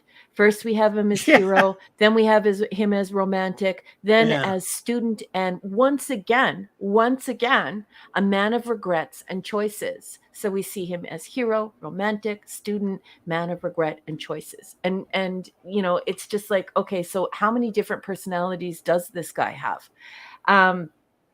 Being a captain, we're told, is beneath him. And so that this is where I take exception to what's going on here. If he was supposed to be this brilliant archaeologist, and and his professor is going on and on as though, you know, he was supposed to be this brilliant archaeologist, and that being a captain is beneath him, and that, you know, he can't believe that he made that choice. It sort of peeves me off, because Captain Picard doesn't, he has a bachelor's degree. Like, he doesn't have a master's degree, and he doesn't have a doctorate. He doesn't have any of that. So why is he this brilliant archaeologist? He doesn't wear blue. He doesn't wear blue. He's not a master or a doctor. And in order to wear blue, you have to be a master or a doctor, and he's not. So I just, it cheeses me off. What do you mean he's this brilliant archaeologist? You mean an undergrad student? You chased around the galaxy for an undergrad student to tell him that being the captain of a galaxy class starship is beneath him? I don't know. Shut up. Anyway, why does a phaser blow up the Uridian ship? I don't understand that at all. It doesn't make sense at all. And they don't even do a cleanup on aisle 2. So, you know, they crapped in aisle 2 and then didn't clean up in aisle 2. So now there's still poo in aisle 2. They didn't explain that. Right. And then it finally turns sci-fi. The Klingon captain versus Data in 10 Forward, delightfully comical. That was a fun scene, yeah. Mm-hmm. The Klingon acts like a Ferengi, and Captain Nudak must be the weakest, least Klingon captain in all of Star Trek. I don't buy him as a Klingon captain. He's very un-Klingon-like and acts like a Ferengi for most of it, and I find it annoying. And then I wrote in my notes, Salome Jens. She is the progenitor here. This master species that has seeded the entire galaxy, placing their progenitor, you know, DNA semen or whatever the hell it is in every lake in the entire galaxy, multiple galaxies. She is later, of course, the DS9 changeling. Changeling, yes. And that's all I have in my notes. Yeah, I don't know. I mean, I at least it's kind of more along the lines of what you're supposed to be doing in Trek. I just don't think it was particularly well written. It didn't make a whole lot of sense. I'm not really fond of that concept, to be perfectly honest with you, and just found it to be kind of a meh episode all the way around that just didn't really do a whole lot for me personally. What a season. So. Oh, and just let me address this here. Steve Mitchum, he says, Raquel, I minored Imagine archaeology. I'm not sure what that means. Many of the greatest archaeological discoveries of all time have been made by amateurs. Well, yes, I'm aware of this, but also the biggest blunders. Yes, absolutely. But the thing that really grates on my nerves is that they try and oversell Picard as an academic, and he's not. And I just, like, for most of us who have gone beyond an undergraduate degree, we can't imagine a professor emeritus who has retired and you know is, you know, out in the galaxy with this secret find, finding an undergraduate student who only took a few classes in archaeology to be his partner to go and find this huge archaeological uncovering. It's just so dumb. Why wouldn't he choose one of his master's students or one of his PhD or doctoral students? Why would you choose somebody who just took a few classes with you? Picard went into the military and became a captain of a ship and studied, obviously, he has probably a Bachelor of Science, right? Since he knows all this stuff about theoretical engineering, but not practical engineering. So it's just like, what are we doing here? Like, what's going on here? Like, this is derp. It's we added some. Orville Nation. Orville Nation just walked through the door. Hey, what's up, PJ? Good to see you, my friend. Always an honor to have you here, sir. Well, let's get on with it, shall we? Number one, what is your ranking and your rating, excuse me, of The Chase? It's a C minus. C minus. Gotcha. I have it as at a C. Yeah, it's tough to work up a lot of emotion one way or the other. I like, as I was saying, and like in this, as Jill has said, it's one of the few that's actually sort of a science fiction episode that we have this week. But anyway, So, everyone now, please, I'm giving the word now.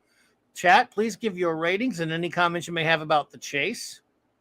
And while number one is collecting those, I will get our entertainment for the evening. Dun, dun, dun, dun.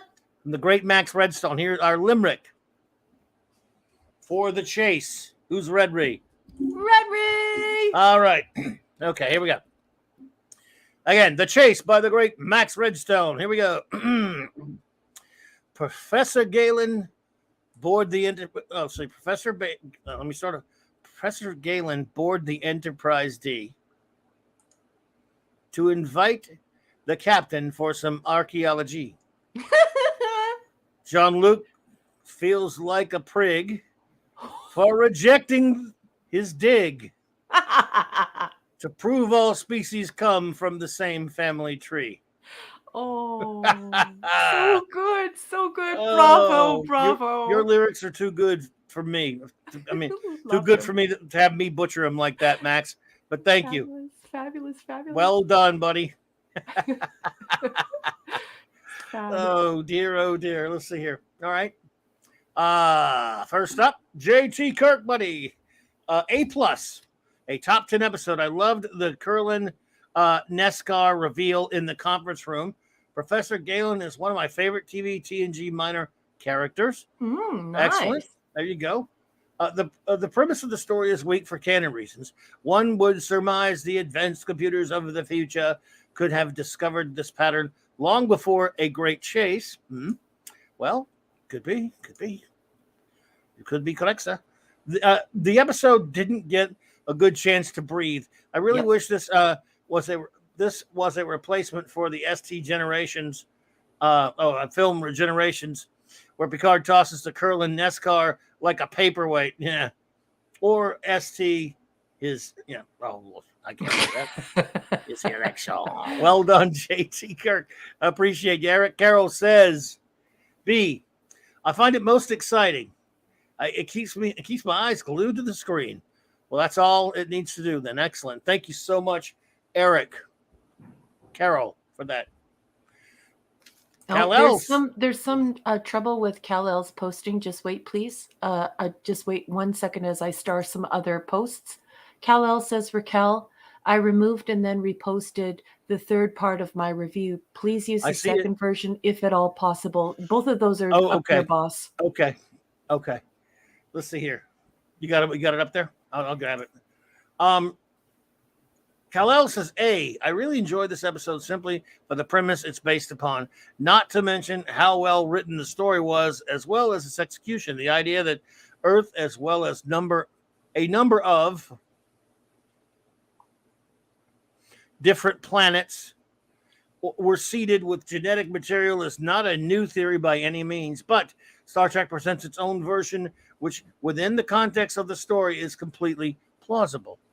Now, you're saying don't use this number 3 of his, use a different one? There are both of them there. I see it. Use the second one? Yeah. Okay. The only reason why it doesn't get an A+ is because it moved a bit too fast for me. It would have been better as a two-parter. Still, a great episode, excellently done. Well, thank you, Kal-El. Yep. Appreciate you. All right, let me see what's next here. Wolfie says, rating C, sarcasm meter off the scale. What in the? So, the Dominion seeded the primordial soup of all the Alpha Quadrant species. Well, they're not the Dominion. She's a different species. But, but I know she lives. I know he's kidding. But it's not only that. It's like it raises so many questions later on. And DS9, we're already watching DS9. So now we've got this progenitor species, and then we have the changelings. So it's just, I don't know. No, I know it, but I know it's being facetious. Yeah. Alpha Quadrant species. What the fuck? The being that appears is the female changeling. Well, she's the same actress, but as you know, she's not really the one from the Dominion. So only some of the bipedal species seem to have seeded in this way. This makes even less sense than the act of the 5 species discussed having that connection.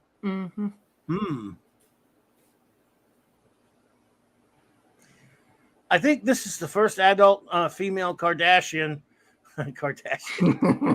we have seen so far. What kind of ignorant topaz did they have working on this story? Wow, there you go. I love that he said Topa, and I love the way Oh, you Lord. said Topa. Topa.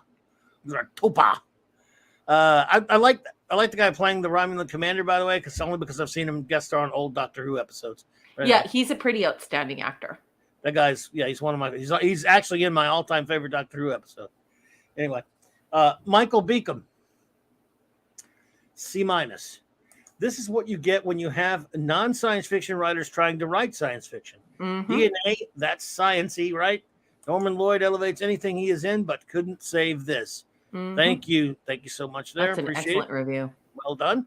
Mhm. Pleasant Valley Picker says, really do not remember So I See. Well, fair enough. If you remembered it, you might go up or down. You never know. The great Eric K. Bronze Richard, happy birthday again, buddy. Hope you're having a good one. A. He gives it an A. He liked this one. Okay. High rating from the man. High rating indeed, sir. It is. The next amendment. I give it a B. I liked this episode, but it's been done so many times. Thank you. What's it here? Phantom Outsider was a man, gives it a C.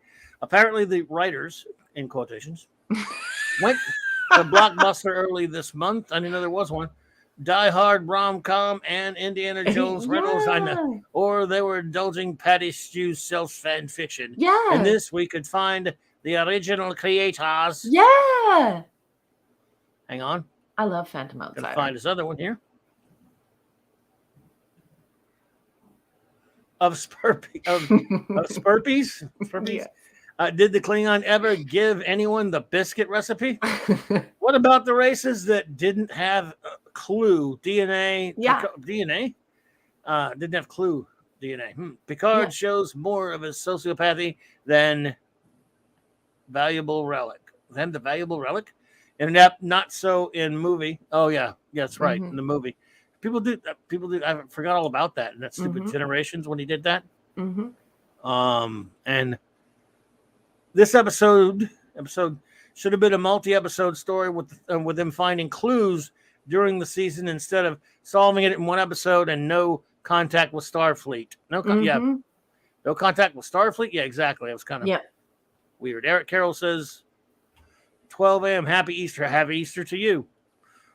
I hope the Easter Bunny brings you lots of cool stuff.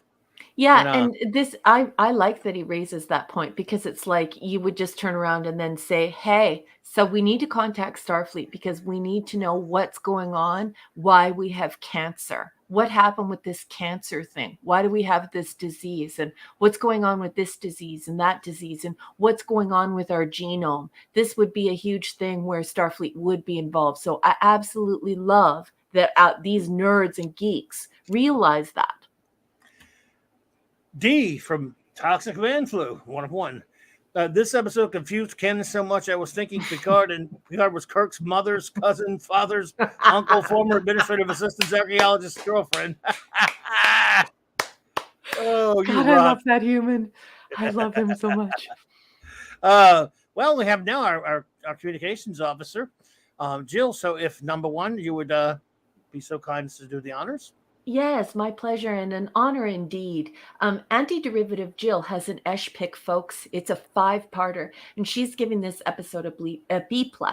She says, it's nice here to learn how deeply ingrained in archaeology Picard used to be. With a mysterious grand discovery, why Picard doesn't try to phone up an admiral to request permission for a block of a few weeks to take the Enterprise to study it. It is an exploratory ship. Exactly. Yep. Good point. The Klingon captain arm wrestling and trying and failing to play politics with Data showed just how deeply the Klingons respect him. I wonder if any Klingon songs have been written about him. I love Jill. My issue is, why did the Uridian ship blow up with just 1 weak fire from the phaser? I wish I knew. I know I yelled that at the beginning.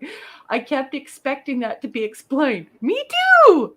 But I suppose I was also overly kind to the DNA science. Yes! Knock, knock. Who's there? Progenitor, Salome Jens. Hello, progenitor.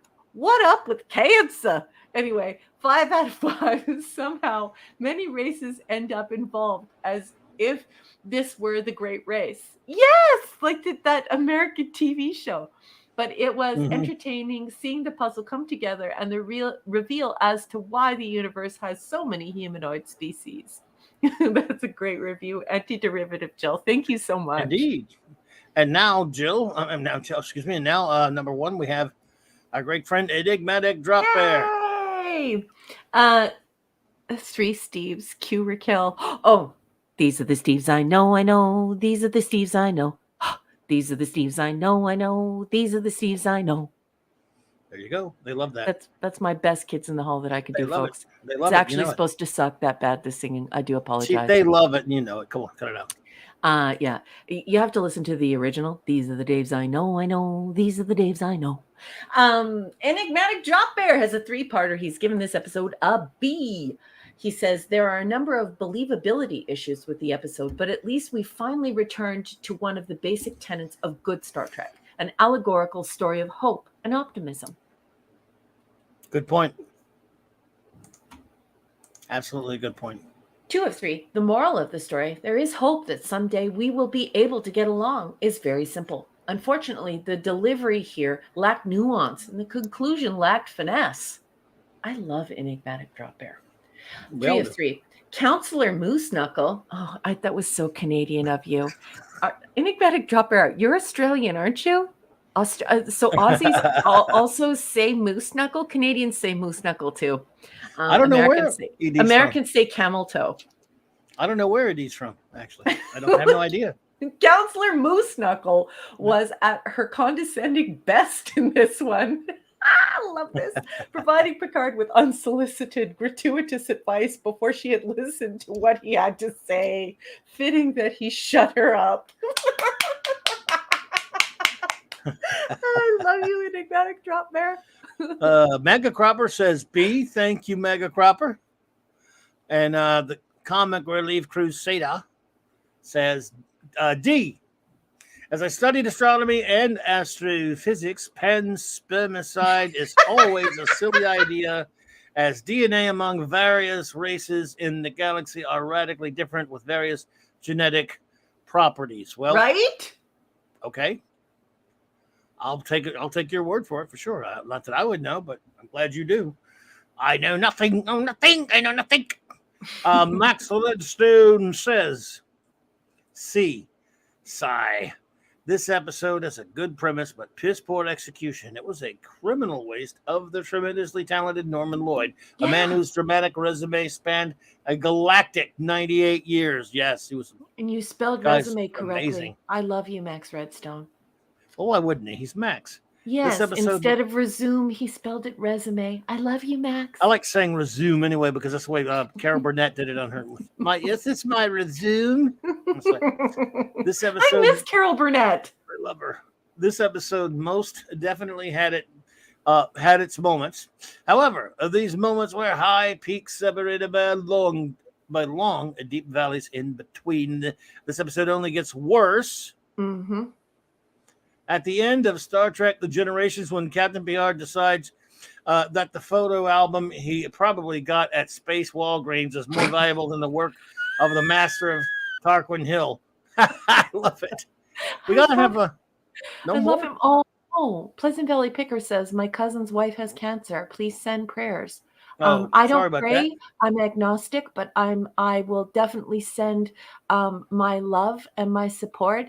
And I would ask anyone out there who does pray to send prayers. Pleasant Valley Picker, I'm so sorry to hear that.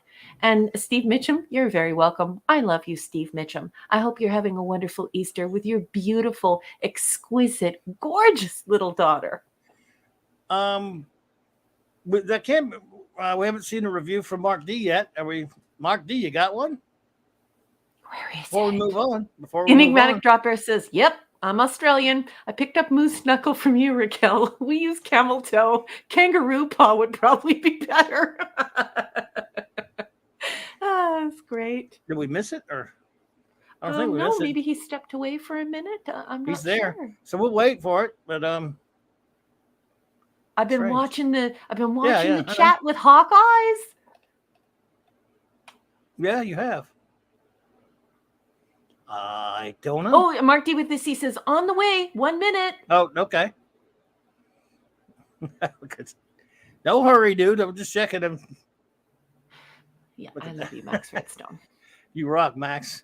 Oh, and look at the entire community coming together to send love to BC's sister. Hold on, BC. Absolutely. Sending our love and support, Absolutely, BC. Absolutely. Pleasant Valley Pickers, of course, BC. Mm-hmm. Oh, Wendy Webb says, time to go to sleep. Jimmy and I enjoyed our first visit on your channel. Now that I'm off on Saturday nights, we'll be back and subscribe. Wendy, thank you so much, my dear. You are wonderful. Love seeing you here. And please holler at us whenever you do pop in. And have a wonderful. I don't know what exactly part of the world you are from, but whether it's night or day, whether you celebrate Easter or not, have a wonderful one. Agreed. Thank you and your whole family. And Jimmy. Thank you so much. I totally agree. Absolutely. Oh, and you have a gift from TMF. Thank you so much, TMF, for this $5 super chat, sir. He says, the ship was Uranian, so it was made of uranium, right? A bump from Counselor Moose Knuckle would set it off. And Mark's reviews are coming in. And Wendy Webb says, good night, everyone. Take care and stay safe. Good night, sweetheart. Good night, Wendy. I still can't get over her name. She has such a cool name. Lovely Wendy name. Webb. She sounds like a superhero. And Jill, I just want to address this. Jill, I hate generations. Can we skip it? I'm afraid not, Jill. Oh my goodness. Well, I'll put it to you like this. You can skip it. I'll give you even though you are part of the crew, I'll give you a shore leave from that if you want, but we won't be able to skip it. Mark was eating popcorn, so he had Butterfingers. I want So popcorn. Butterfingers was late, and he has 4 parts up there, boss. I want popcorn. I didn't even make any. Mark D with SE says A-. A-. Wow. It would have been killer if a monolith and apes waving bones appeared at the end of this episode. I love the premise of the story and chasing the DNA fragments around the galaxy. Nitpicks. We got some nitpicks from the engineer. Says, if Galen knew his quest was so dangerous, why travel in a small shuttlecraft? Mm-hmm. Why were they handling a 13,000-year-old artifact without gloves? Right. I'm afraid even I just don't know, sir. And putting said artifact on a wood table without any padding. True reflection of idiot in all the species, but we are tied together by common DNA. Nice moment at the end. Mm-hmm. Romulan, it would seem that we are not completely dissimilar after all in our hopes or in our fears, Picard. Yes. Well, then perhaps one day. Exactly. Perhaps one day. You have a gift from Wolfie. Wolfie, thank you so much. It's a very generous gift. Scott, you were too kind, my friend. Thank you. He says, had a comment on the weird blue makeup on the Kardashian Captain Kardashian beauty products. Guaranteed to make your eyes pop when you perform your net trick. Love you guys. We love you, Wolfie. Thank you so much. You are too kind, my friend. That's a good one. Love it. Yeah.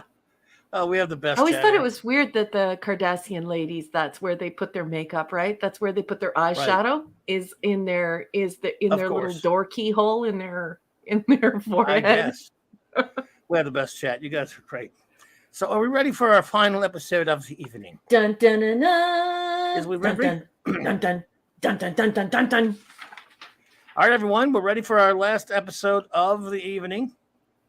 Frame of mind. All right. Okay, well, I'm glad that we are on one mind, and this is hysterical. All right, folks, we are going to be covering Frame of Mind Season 6, Episode 21. We all watched this, unfortunately, for the first time on May 3rd, 1993. Let's stay copyright compliant, shall we? I'm going to be reading excerpts from Star Trek 365, The Next Generation, written by Paula M. Block. Please turn your hymnal to page 303, where I'm going to read extemporaneously. On the eve of an undercover mission to rescue Federation hostages held on the planet Telonius 4, Riker experiences bizarre reality shifts, bouncing between life on the Enterprise and life on an alien mental asylum. As if that weren't confusing enough, his time on the Enterprise is spent practicing for an amateur theatrical production in which he plays a mental patient trapped in an asylum. Soon, the thin walls between reality and fantasy seem to disappear, and Riker begins to believe the alien therapist who tells him that he is indeed a patient and that he's been locked up because he's a murderer. If there's a quintessential Brandon Braga TNG episode, it just may be Frame of Mind. That one was right up my alley, he confesses. It was a really good concept, waking up in an insane asylum and being told that everyone you think is real is just a delusion. Waking up in an insane asylum, where does an idea like that come from? Braga, who used to have a sign on his office door that read, "The Prince of Darkness," chuckles. I don't know. If I did, I would be selling infomercials on it. It popped into my head, just that nugget, and I took it into the writer's room. To be fair, there were a number of so-called dark episodes produced during TNG's sixth season, not all of them conceived by Braga, of Man of the People, Chain of Command, the upcoming Descent, and Schisms. Only the last one is his. However, as his time with the Star Trek franchise continued, that Prince of Darkness reputation would grow. But hey, every writer's got his thing. Although the premise was admittedly thin, you betcha. Oh. Yeah, that nugget was all he had. The producers took the chance that Braga would be able to weave a convincing episode around it to fill a last-minute dropout in the schedule. Braga credits the rest of the writing team for helping him out.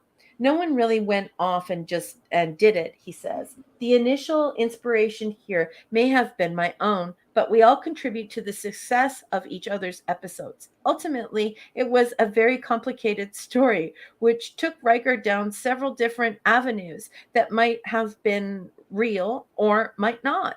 Ron Moore and I sat in a room and hammered it out together. Besides, providing the audience with a real mind trip, as Braga so aptly puts it, the episode gave Jonathan Fakey Pants an opportunity to show off his acting chops in a bravura demonstration of Riker with half of his marbles missing.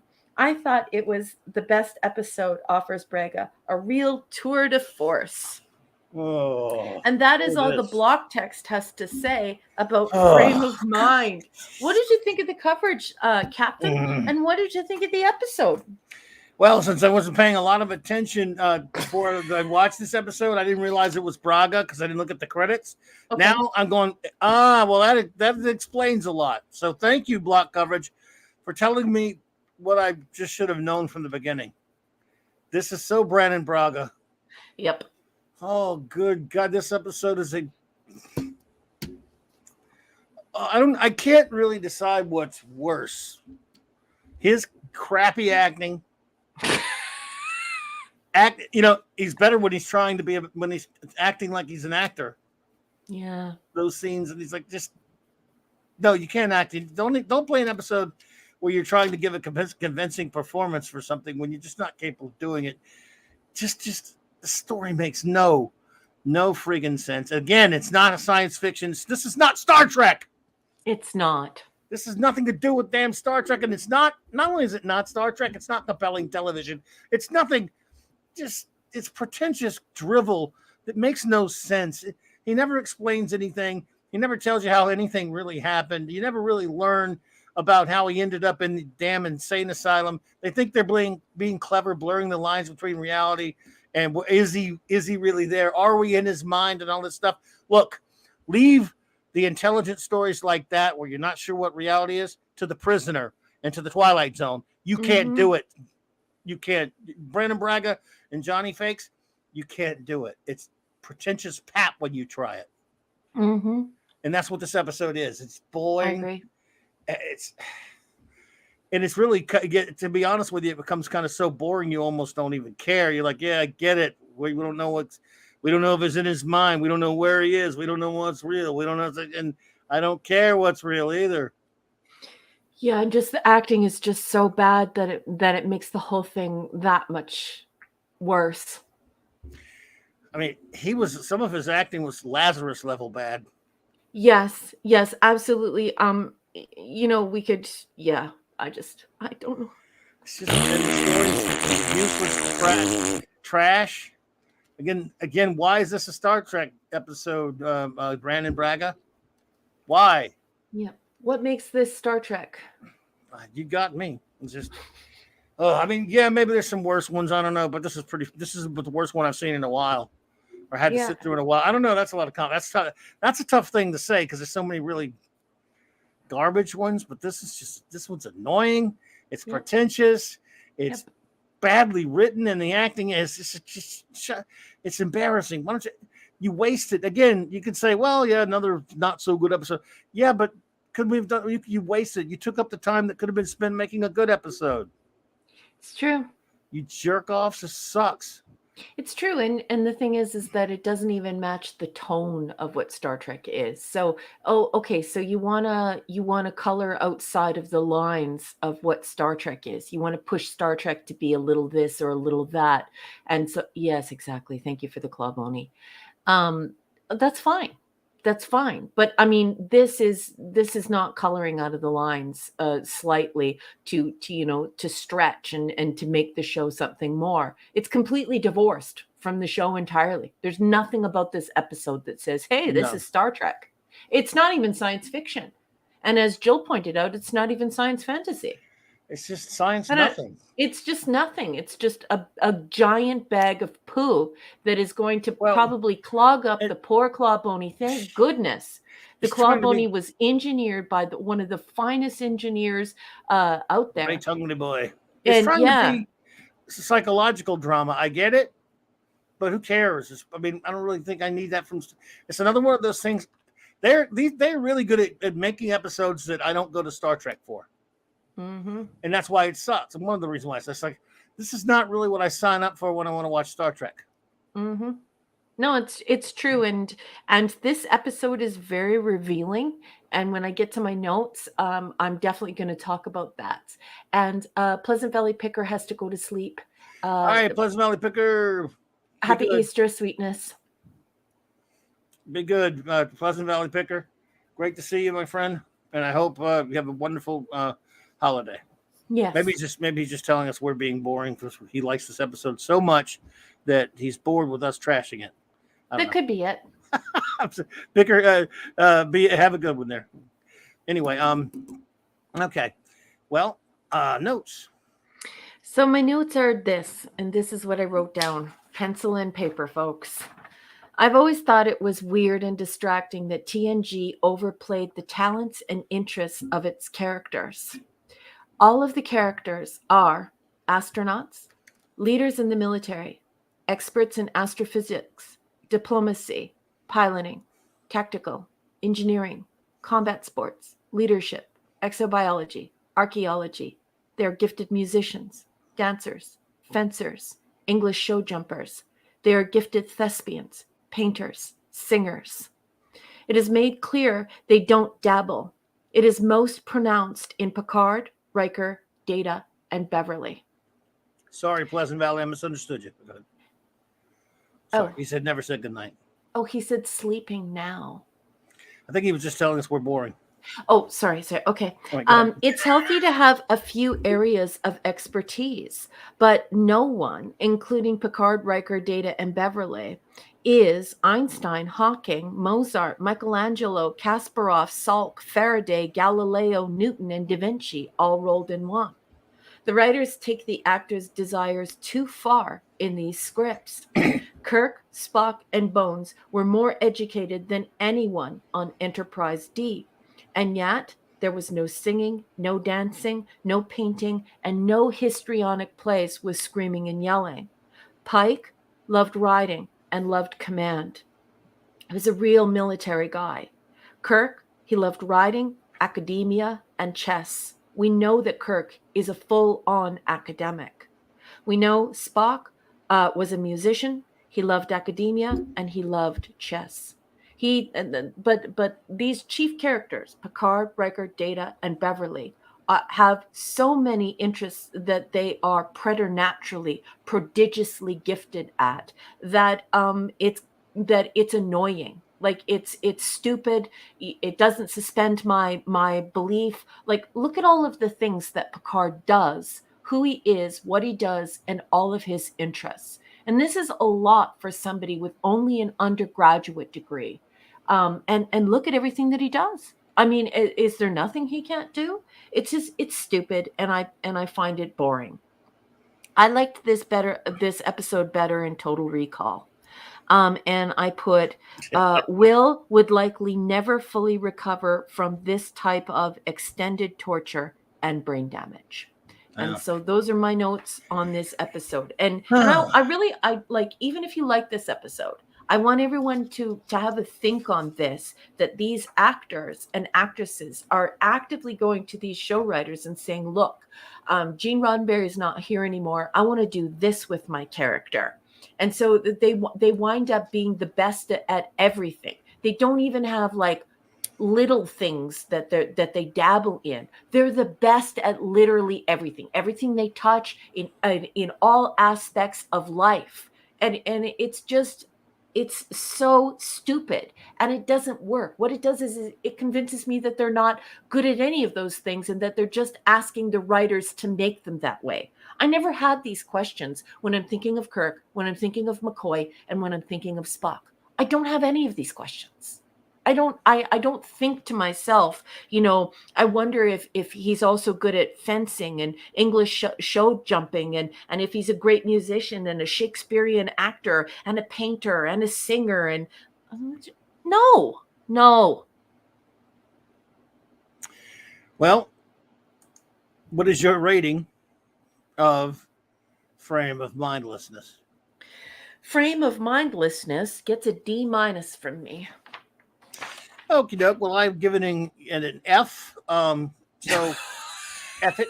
Now, my friends in the chat, please. No, by the way, Pleasant Valley Picker is not leaving. That was a misunderstanding. So everyone's saying goodbye. So he's still hanging with us there. All right, everyone, please. Now the word is given. Give you a review, any rating, and any comments you may have on Frame of Mind. Don't listen to us. If you loved it, hey, tell us why. All opinions are welcome. For those who are listening, maybe for the first time, you may be on a replay or whatever like that. We're very, very opinionated, and we love to be very candid in our opinions, but we also accept all opinions around here, and all are welcome. Even if we kid each other about them sometimes, all are welcome and really appreciated here. All views. We don't always agree on everything, and especially with the plenty of episodes that the tide goes one way on, the tide goes another way on, and other times all over the place. You never can really predict it. So I always want to point that out once in a while, let you know that, look, no matter what I think about it, if you love it, great. At least it's not the filth. So there you go. Now, this is for our entertainment while you're doing that, number one. Max Redstone has a limerick for us. The great Max Redstone, Frame of Mind. Here we go. Ready? Frame of Mind by Max Redstone, folks. Will Riker is lacking his claim. Is he locked up? Oh, sorry. I'm going to start all over here. Wow. I'm glad I read this one first. I'm sorry, I can't read that on the end. I'm just kidding. Just kidding. Frame of Mind by Max Redstone. Here we go, folks. Will Riker is lacking his calm. Is he locked up in an asylum? He tries not to fall off the ridge from psychological bondage, yet doesn't screw someone to gain his freedom.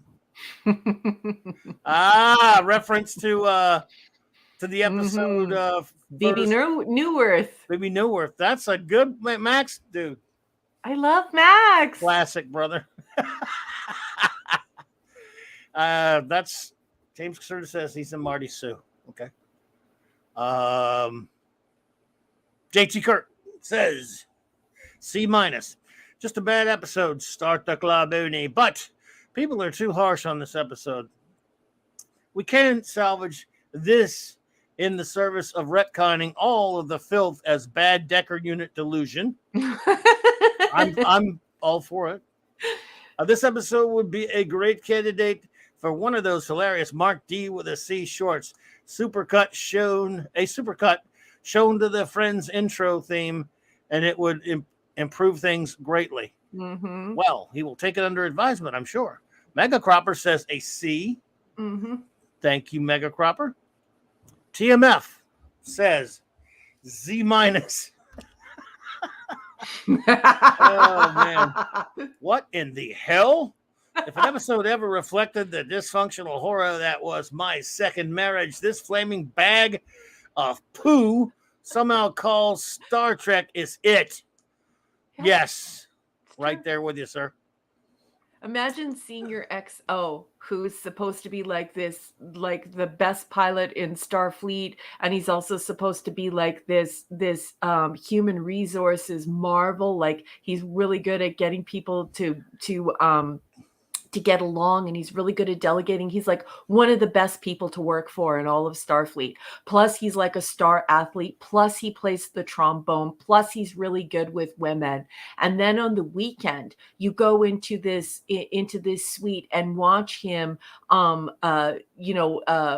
act his way through One Flew Over the Cuckoo's Nest. And then he comes unglued, and people are like, "Oh, you're coming unglued? It's just because you're tired." It's the most insane caca. It's the worst shit. It's so annoying. Anyway, sorry. Okay. Here we go. Phantom Outsider says D minus. Decker is insane.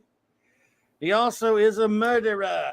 A murderer. Yep. Utah, anyone? Yeah, he is a cold-blooded killer of Utah. He did not have to kill Utah, and killing her painfully was disgusting. Which one was Utah again? Why am I forgetting that one? I'm so bad with the TNG names of the shows. The girl that was completing the blood feud. Right, I got you now. Yeah. You're right. My question is, where was Troy? Question is, where was Troy? She's crazy too. Lazarus called. He wants his overacting back. Seems this episode was made. Yeah. Hang on, fandom. I gotta find your other one. Hang on, dude.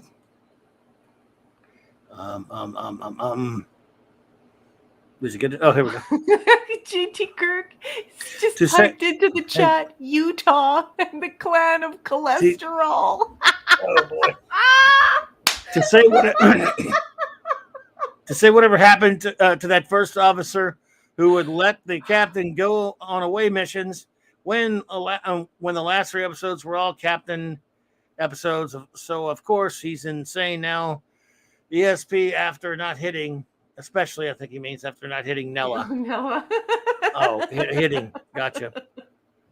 All right, I got you there. Took me a second there. Steve, you won the internet tonight. You won the internet. I love you. We'll be sending the internet to you in but via FedEx this week. So you'll have to sign for it. Steve Mitchum says. Laugh. Steve Mitchum says A+. My favorite episode in all of Star Trek. Well, there you go. I believe you. What? I believe him. What? Are you serious? Well, I believe anything he says. Kal-El says, F. If someone were to ask me what's the cringiest episode of TNG, I'd point them to this one. Riker's stay at Arkham Asylum was barely watchable due to Jonathan Frakes' performance. Boy, is it bad. Ooh. Yes. Which really didn't help this episode in the slightest.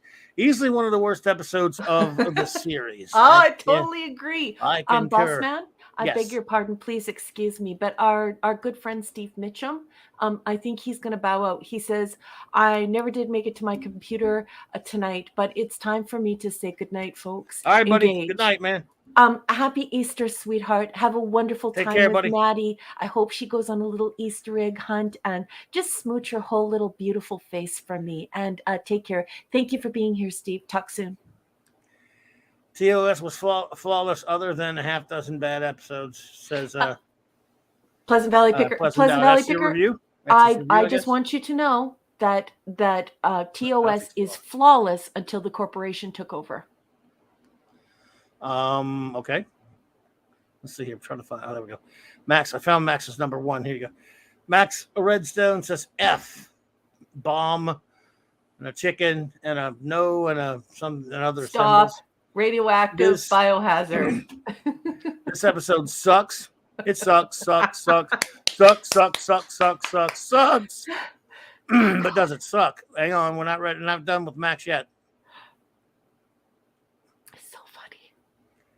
The only way you could possibly find more suck than this episode is in the universe. More is if you combined a nuclear reactor to shot back that already had a black hole inside of it. Let's see here. I got to find your other one. Hang on. There it is. If you were a fan of the suck, this is most definitely the episode for you. That being said, there's an addendum that goes to the tune of Star Trekking by the Across the Universe. All right, let's see here. All right.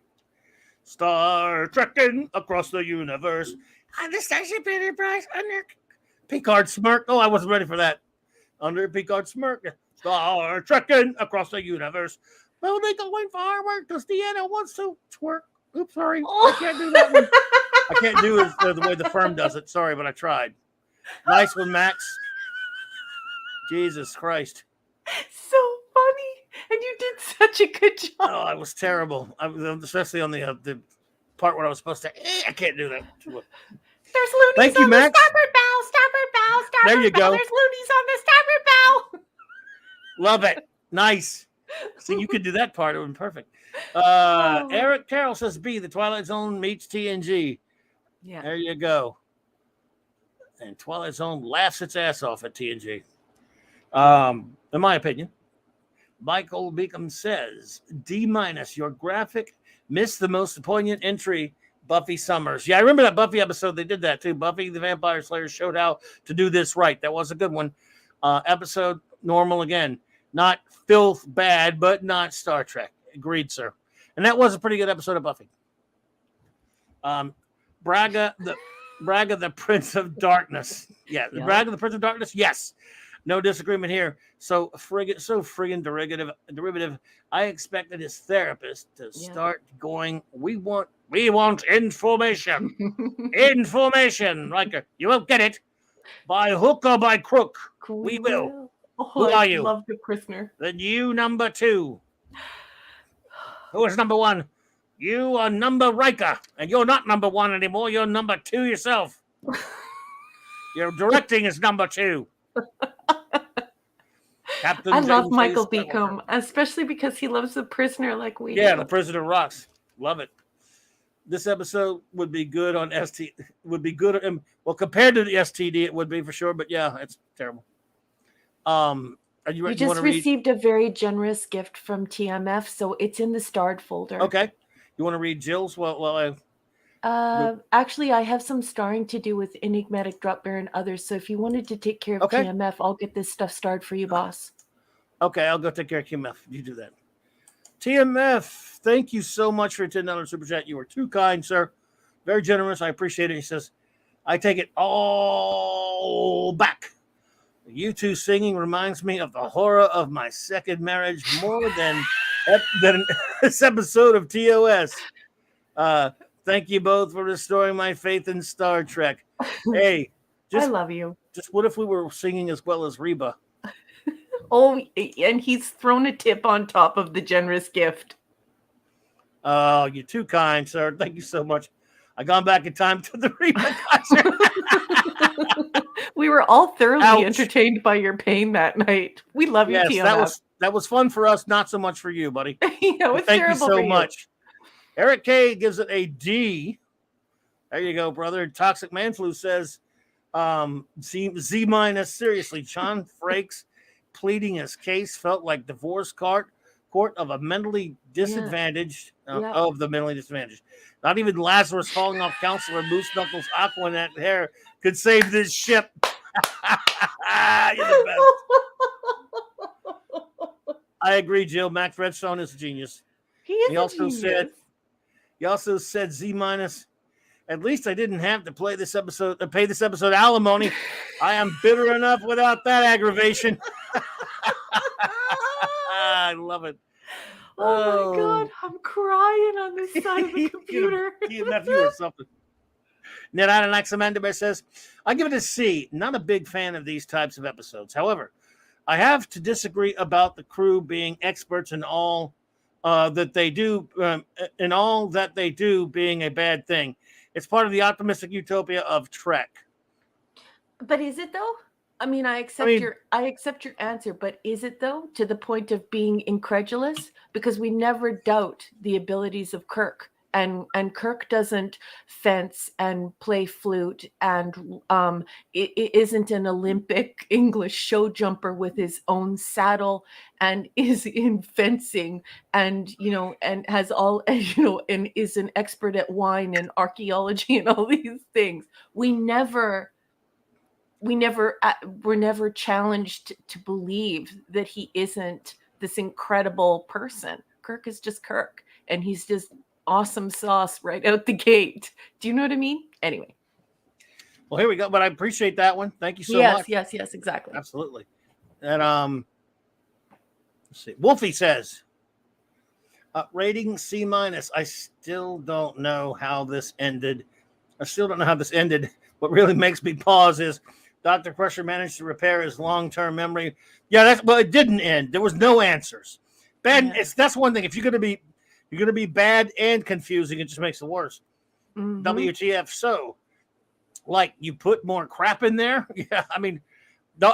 If someone were to say, well, so what happened? What was that episode about? I'd say it's about 42 minutes long, and it's about nothing.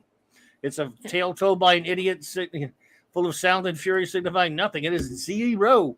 Yeah. Isn't that just as bad as the torture?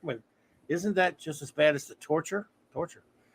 This is the story of a sentient turd as it is thrust into the bowels of a waste reclamation until passing through various stages of treatment. I concur wholeheartedly. And now we have our wonderful friend Jill, if you would do the honors. And Murat Anaxamandabear responded, original Trek was further in the past. Yep, I accept your opinion, Murat Anaxamandabear, and I definitely respect it. Just for me, I didn't think that they needed to pretend that every single person was the end all and be all and had so many strengths and abilities that they sort of tore apart expertise. Because if you're an expert at absolutely everything, you definitely lose me. And obviously, because I read a lot about Star Trek, the thing I naturally think of is not a way to fix it in story in my mind, where I'm thinking, oh no, it's just that Captain Picard is so great that he there is nothing he can't do. I don't think that. The first thing I think of is, wow, you don't hire a whole bunch of drama writers to write for people who really don't want to be on a science fiction show, and they want to show how talented they are by acting like a histrionic lunatic in One Flew Over the Cuckoo's Nest. So, but I respect your opinion. Okay, let's get on to Antiderivative Jill. Antiderivative Jill is giving this episode an F. She says, I sometimes like action, psychological, thriller, horror, but we don't even know what information they're looking for or given any reason to care about anything. The breaking glass effect was cute. I hear you, Jill. It's true. And she says Max Redstone is a genius, and we agree with that. Absolutely. Yeah, I had to He highlight is. that. I hope you don't mind. It's just I don't, because he is one. Yeah, I love him. And now our great friend Enigmatic Drop Bear. Enigmatic Drop Bear. He's got a 4-parter. He's given this sucker a D. He says, there was a major problem with the basic premise that underpinned this story. It's simply implausible that the Decker unit would be sent on a mission such as this. Yes, once again, we have him out on this highly tactical mission, and he's all by himself. And they did the same thing with Bev, Picard, and Worf, sending them in as basically a terrorist crew or tactical team or tactical whatever. Assault squad thing. Assault, yes, that's a great word. Yeah. Assault squad, yeah. Right. Yeah. Okay. Oops, sorry. That's okay. There we go. And 2 of 4, the Telonian society had apparently descended into chaos, yet there was no evidence of this in the story. Instead, they appeared to be highly organized and unified in their objectives. I totally agree. Yep. Riker is part of a diplomatic mission sent to defuse an imminent threat to the Telonian peace. The mission falls afoul of insurgents, and Riker is taken hostage to meet their demands. Yeah. But when did they ever even explain much about that? Yeah, not at all. Instead of becoming immersed in the story, I found myself attempting to rewrite it. Yes, and that was your fourth part there. That Clobby just put it in the wrong order, but I got you, sweetie. Oh crap! I'm sorry. It's all right, darling. That was the order that I found him. Yeah, I knew what he was. I knew what Enigmatic Drop Bear was getting at. That's the order. Because there was all the meat and juices to create that type of story that you've rendered therein, Enigmatic Drop Bear, and it sounds a lot better than the story we're presented with. Yes. And it really is because Jonathan Fakey Pants went in and said, "Look, I want to do something highly dramatic. I don't want to say I, Captain. I don't want to go and squeeze an alien or use my tricorder to figure out what this is or that is. I want something I can sink my teeth into." And so we have this never-ending cycle of them being the end-all, the be-all, with all of these hobbies that they're so incredible at that people from all over the galaxy come to find them to either use them or abuse them for these skills. And none of them have anything beyond 4 years of science in an undergraduate degree. It's just it's preposterous and it's stupid. Well, we're still waiting on our chief engineer. I guess he's maybe he loved this episode so much that he's offended that some of us are giving very low ratings, and therefore he doesn't have a review. Could that be it? Yeah, that could be it. JT Kirk says, Raquel, Jean-Luc Picard just took a ton of AP classes at his French high school and then audited all the Starfleet Academy while also chasing down every piece of derriere in the quadrant. Yes, exactly. Love you, JT Kirk. Well, it looks like it put him in a bad frame of mind, so that he doesn't want to write a review of it, I guess. Yeah. Wow. It really traumatized you, did it? My goodness. He says, my review is there. It is not. No, it's not. No, it's your review not. is, where is it, dude? We don't see it. No, it's not. It's not. Wow.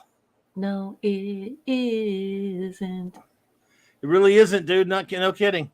I sent you a link, by the way. Yeah. Wow. I'm not kidding, dude. It's not there. What the heck's going on? Other than, razzing you, I wouldn't not read your review. 12:36. 36 minutes past the hour. What is he talking about? It's not here. What is going on with the chat? Wow. I'm going to 36 minutes past the hour right now. I'll go to it. I'm 100% going to take a screenshot. Oh, it is here. But this came up out of order. This wasn't LD. here before, sweetheart. Hello, LDG. Look at this. You found it? Oh, there it is. Look, yeah. The chat's being don't know. weird. I wasn't looking, so I guess you could have missed them. It happens. You just All received a gift from Toxic Man Flu. Toxic Man Flu. Thank you so much for that. You start singing fancy, and I'm out. Isn't that the Reba McEntire song about the hooker? Because I you don't want know. Chance Fancy Don't Let Me Down. I don't know. Well, number one missed it, and it's her fault, so she's going to get the agonizer. Anyway, Your agonizer, please. the chief engineer says A+++. I love this episode. This is one of the greatest ones of all. This is my top 5. You can't convince me otherwise.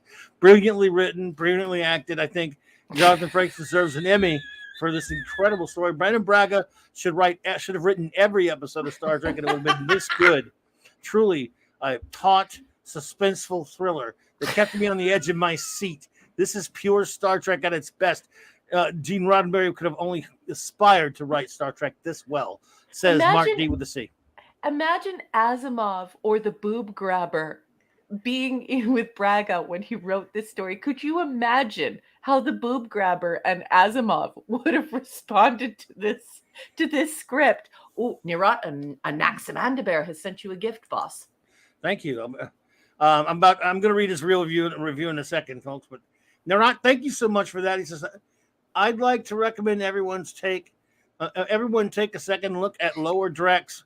It's a sacrilegious crass travesty, but there's something worth watching there. Nirat, I appreciate your gift, but I'll never watch that.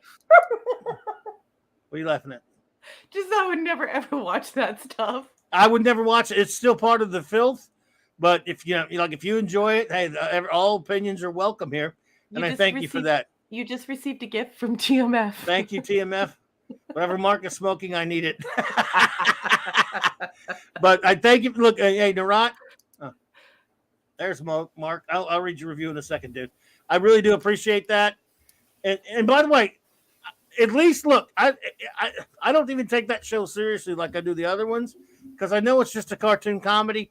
And if they actually made real Star Trek and did, then I wouldn't mind a Star Trek comedy, animated show that poked fun at it. I would have no problem with it. They just didn't earn their right to have a show like that because they don't make real Trek to begin with. So, yeah, I don't mind something poking fun at Star Trek. I do it all the time, even though I love Star Trek. But to me, it's just made by Bad Reboot and Secret Outhouse and Klutzman. So even though I hear what you're saying, it's still filth because it's made by the Filthmeisters. So even if it's not as bad as the other stuff, and I believe you, it's just something I can't touch. But I thank you for it. Yeah. And look, I sit through P Hard, so I hate it, but I do sit through it because I hate watching, so I can talk about it. But this one, you're all nuts. Watch any of that filth.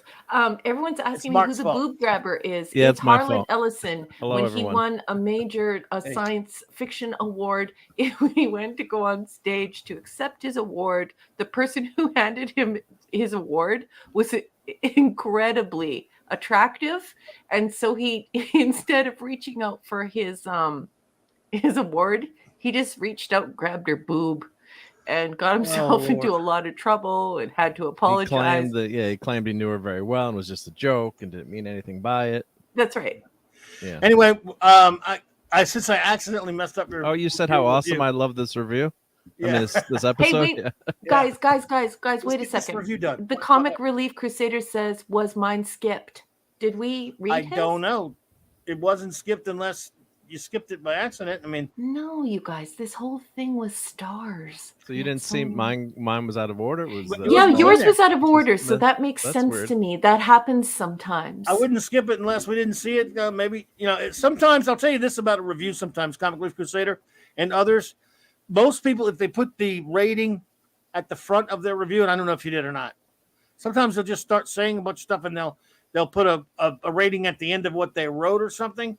And it might go by too fast to know that it's not a regular, to distinguish it from a regular comment or from than a review. I don't know if you did that or not. It's good to put the rating first, like Mark did there. I'm looking for example, for it now. And then Mark puts the number, Anyway, I'll read his. Very review. Organized as an engineer. Yep. Most people do that though. Mark D with a C says this episode's the greatest. I love it. I watched it now. D-. The Impact did a much better job telling this type of story. The Impact, I'm still not seeing the connection. Please don't explain it because we'll be here for 3 hours. I'll ask you in a minute. Just the style. Nothing even remotely like it, but okay. Well, the atmosphere, what they were going for, I think that creepy kind of, atmosphere, which they totally missed. It's still better than this anyway. So. Oh yeah. You guys seriously, I don't see his review. Hold on. It could have been sometime. Like I said, we had one. We've already had one or two tonight be eaten by YouTube. For profanity, yeah. They vaporized it on my side. I didn't get to see it. I'm already back at 27 minutes past the hour, and I'm still not seeing it, guys. He Let me just get this one out reposted here. it. Yeah, he got Okay. comment. Oh, did he? Okay, let me 12:54. let me go all the way down at the bottom. Then I'm going. All right. Going. We're gonna get your review done eventually, Mark. I promise.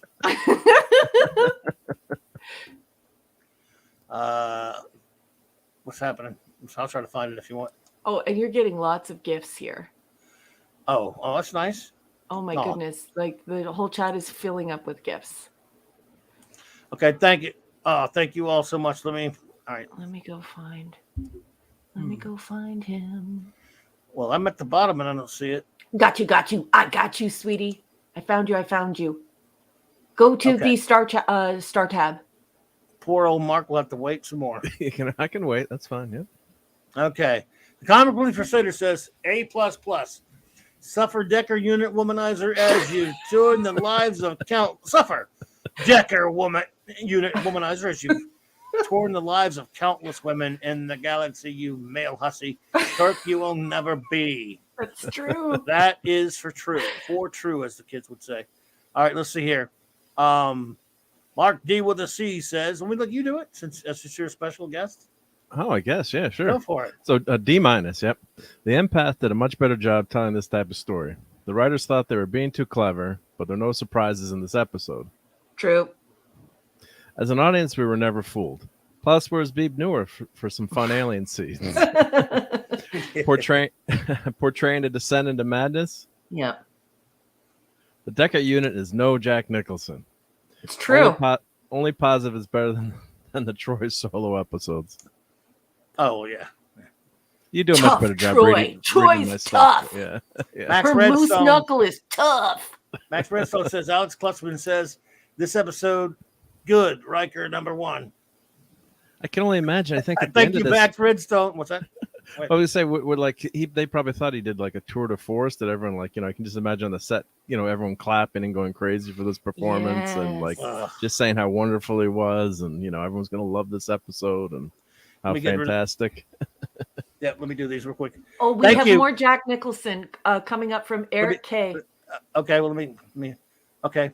Go to his gift. Let me get these done. There's more. Hang on. Thank you, Max. There are 3 gifts there. Well, I'm 3 getting more. to them. I'm out of order. You're out of order. You're out of order. You're okay. You're thinking of Al Pacino and Justice for All. You're out of order. Yeah. You're out of order. You're out of order. And I'm thinking of A Few Good Men, Jack Nicholson. I'm wrong. Thank you. No problem. Thank you. Thank you for the $5 super chat, Eric K. I like the way Bobo the Ape did it on MSC3K when he did the Al Pacino. You're out of order. You're out of order. The candy machine by the Miz room is out of order. I love So Bobo. now you have another gift from TMF. I'm seeing him. Yeah, they're right in front of him. I got you. I mean, when you say that, it makes me think you mean there's another one or the one I'm seeing. No. Well, I just know you're on the starred file, so. Well, that's what I'm saying. You starred him. Yes. So when you said that, I'm thinking I'm not looking at the other one. Does that mean there's another one that I'm not seeing? You know what I mean? No, I'll star them. I Right. promise. No, as I'm saying that, and you make me think there's more. But when you say that, Okay, I'm I looking won't. at the star ones. This, your agonizer, please. TMF, thank you so much for the super chat. This episode makes The Godfather Part 3 look good, right, Mark? Oh, don't get. Yes. You have to just stir it up, don't you? Yep. You're gonna get Paulie over here. Stirring the pot. Yep. You're gonna get Paulie and Mexican Iron Man over here next. They love that, right? Yeah. One good thing about this episode, if we had all woken up and realized that P. Hard and Star Trek Discovery were a bad dream, right? They could have erased that from our memories. That might have worked. Yeah.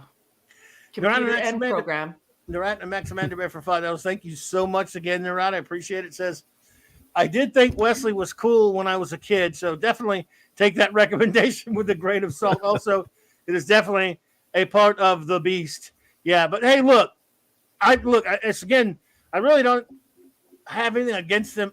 Something like Lower Drex because I know it's not even pretending to be Trek. It's taking shots at Trek. And if it weren't done by the people that have destroyed Trek, and it wouldn't really bother me one way or the other. But still, and hey, a lot of people liked Wesley, especially Eric K. By the way, I wasn't supposed to tell on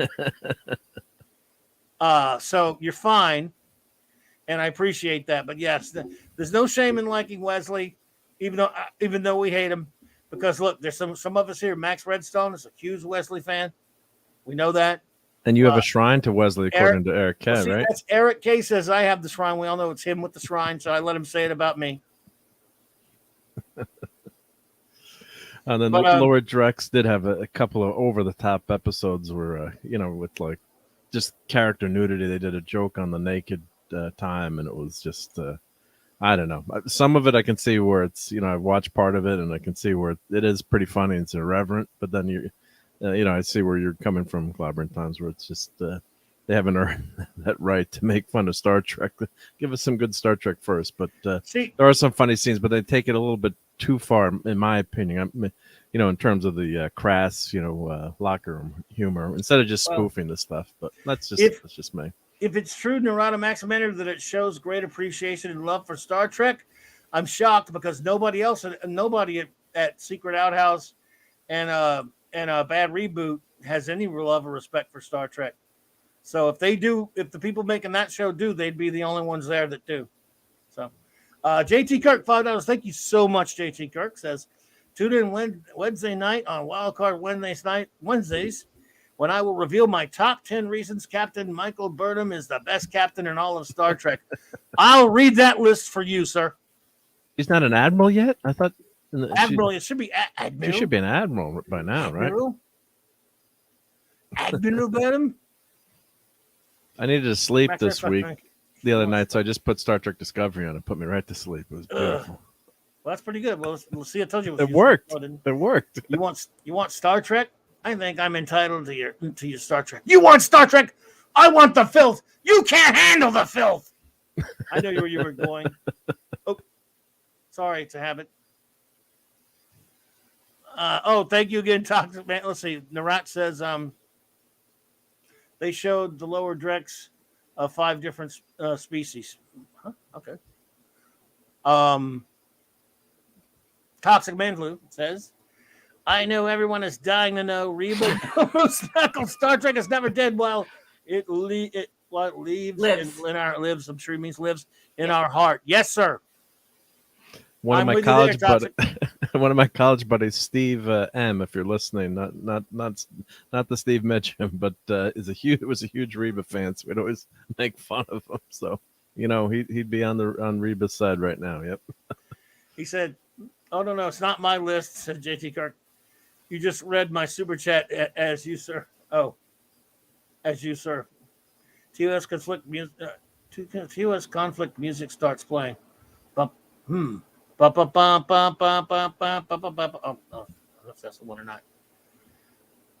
Oh, I must have misunderstood you there, duder. Let's see. That's will reveal my top 10 reasons Michael Burnham is the best captain in all of Star Trek. And then you said, it's not my list. I thought you said it was your list. I'm so confused. So what do we have here, number one?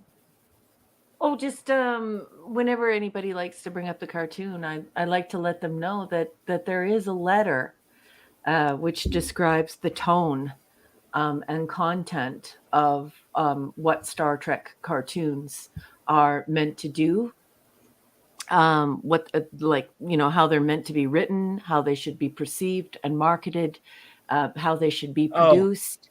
And so I got you, JT. Sorry. Good. Yeah. So if you've ever read this letter from written by DC Fontana on behalf of Gene Roddenberry, they sort of had a discussion about this and wanted to make sure that they were going to correct what people perceived to be the way they were going to proceed with the cartoons. So I highly recommend reading this letter. If you read this letter, you will soon discover that Lower Drex is an abomination that directly defies the express wishes of Gene Roddenberry, DC Fontana, all of the people who helped create Star Trek, and what Star Trek was supposed to be, what it was supposed to represent, and the type of storytelling it was supposed to partake in. So it's important that people know while they're defending the cartoon, saying, well, it's good fun, it's a great tribute, and so on and so forth. It's actually not. When somebody asks you, when somebody writes a story and they specifically ask you not to do certain things to it, I think that you should respect that. It's the artist's intention, and I think you should respect the artist and the creator. So important. We have it in black and white that Lower Drex is not supposed to exist by the express wishes of Gene Roddenberry when he was alive. Well, you don't have, I mean, look, you don't have to worry about me watching it. The only reason I watch P Hard is because Poopy Stew is putting that character on there and ruining it for so many people. And but again, watching the filth, I say don't watch it, but if you do watch it because you want the info, remember, everyone who doesn't when you get onto us for those of us who watch a little bit of it, although some of us don't watch all of it, and that's bad. Remember, watching the filth is its own punishment. You can't punish anyone for watching it any more than the fact that they just watched it. So, especially some people in engineering. I got some good laughs out of it too. I mean, although it's a sad laugh, but just some ridiculous. No, but just knowing it's just how bad it is. But then when they're trying to do some things seriously, and then I got to clip a couple of those scenes. It's just horrendously funny when not meant to be funny. That's how bad it is. And I would find it really upsetting, though, if I actually decided to go to the studio and everyone involved with something that I wrote, and I said to them, I never ever want my work to be a kiddie cartoon. I never ever want my work to be a joke or a comedy cartoon for people. What I want is to be able to further the Star Trek message to adults. And although we don't have the money to do that, what I would like to do is maybe explore some stories with some really out there ideas about science fiction that we wouldn't be able to achieve in modeling or a rendering in CGI, because either CGI doesn't exist or it's just emerging, or it's too expensive to have artists do it. And that's exactly what Gene Roddenberry said. So the Prodigy thing, the Lower Deck thing, all that stuff, that's not supposed to exist. And I think it's disgusting. I'm not going to back down from that. I'm sorry if it hurts people's feelings, but I think it's disgusting when somebody makes something and they tell you, please don't do that. And so you just wait until they die and then you do it anyway.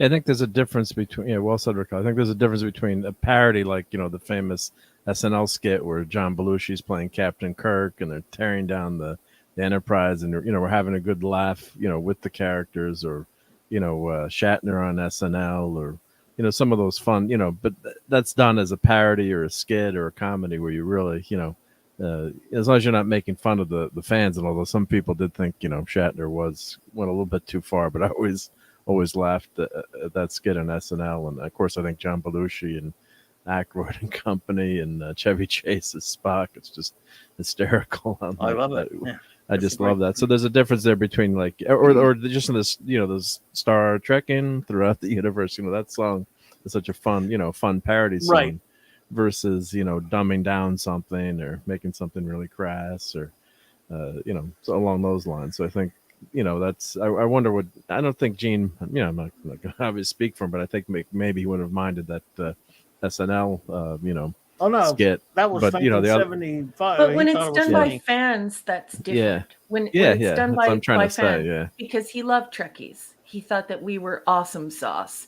And we enabled his whole career. We allowed him to be able to meet with different scientists. We allowed him to hold lectures. We allowed him to explore philosophy. We allowed him to explore his humanism, because we elevated his work and we recognized it as something cerebral and serious. So he picked up that ball and he ran with it, and he said, okay, this is where this small group of people who are cerebral, they're clever, they love science, they love science fiction. This is where they want me to go. Let's go there.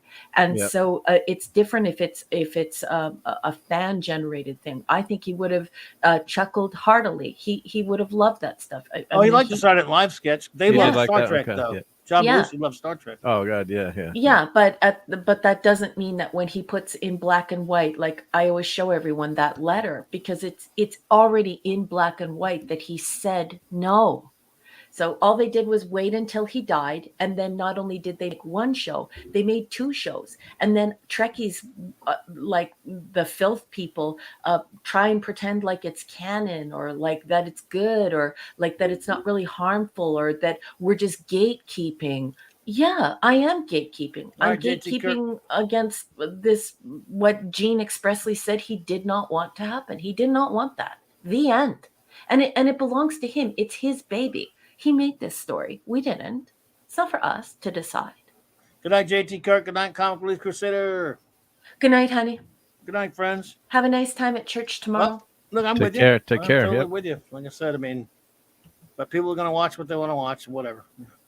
Yeah, but at the same time, like when people say things to me, and I'm not being passive aggressive. I don't want to hurt anyone's feelings, but I'm just going to say it outright. When people are like, "Oh, but it is Star Trek, and it doesn't hurt anything, and it's kind of funny." No, and just Well- when somebody says no, you have to accept no. Tolkien said no. Gene Roddenberry said no. When they were alive, they said no. You don't just wait until somebody dies and then do whatever you want and do directly what they told you not to do. And then try and act like you're doing something noble or something good with it. No, you're not. Well, that's why everyone's so worried about the Amazon Lord of the Rings, because Christopher Tolkien, who protected his father's writings for so many years, would have, from reading about the Lord of the Rings, I'm, not an expert, but would have stopped a lot of the stuff that's happening now. So, you've got to have someone to protect the message. So, but Gene, this Rod seems to go along with all the new stuff. So Eugene, Gene's, Eugene. yeah, screw him. Well, folks, thank you all. It's been fantastic tonight. You've all been amazing as usual. Got us through some rough stuff tonight, man. I'll tell you. Ugh. But we Rough had a great stuff. time. We had an awesome time. Still fun though. Yeah. Thank you, Jill, for that. The next week's episode, my friends, are Suspicions, Rightful Heir, Second Chances, and Timescape. Thank you so much, Tyrell. Appreciate it. Good to see you there. Thank you, Michael. Michael, I'll tell you, we'll go ahead and say we'll start our goodbyes right now, our shout outs to everyone. Just some nice comments. Kel-El says, Raquel, that's the exact voice I hear when I read comments online defending the filth. And Rax Redstone says, excuse me. Is this where I go to purchase Rod Rodberry autographs with a certificate of authenticity? Thank you, Narat. I really appreciate you for being here. Thank you so much. Yes. Thank you all. Let me do our shout outs right now. Yeah, well, if you do want some laughs, I did check my channel out for a couple of those more Star Trek and Star Wars mashups. So I appreciate all the people who left some nice comments there. But I tried to get everyone to laugh. I did some mashup videos. So everyone, please go check out Mark D with the C channel. Put the link in there. Yeah, and of course he does videos that he just mentioned. He also does enabling videos, and of course Sunday nights rather, late at night. If you got nothing going on and you're up late and you want to hear us geeking out, especially Mark, because sometimes I don't show up. I can't show up sometimes when I'm doing something, but I try to be there as much as I can. But you're there a lot of times. I appreciate that. And even though he's trying to get rid of me, he can't get rid of me as much as he'd like. We can't get rid of each other.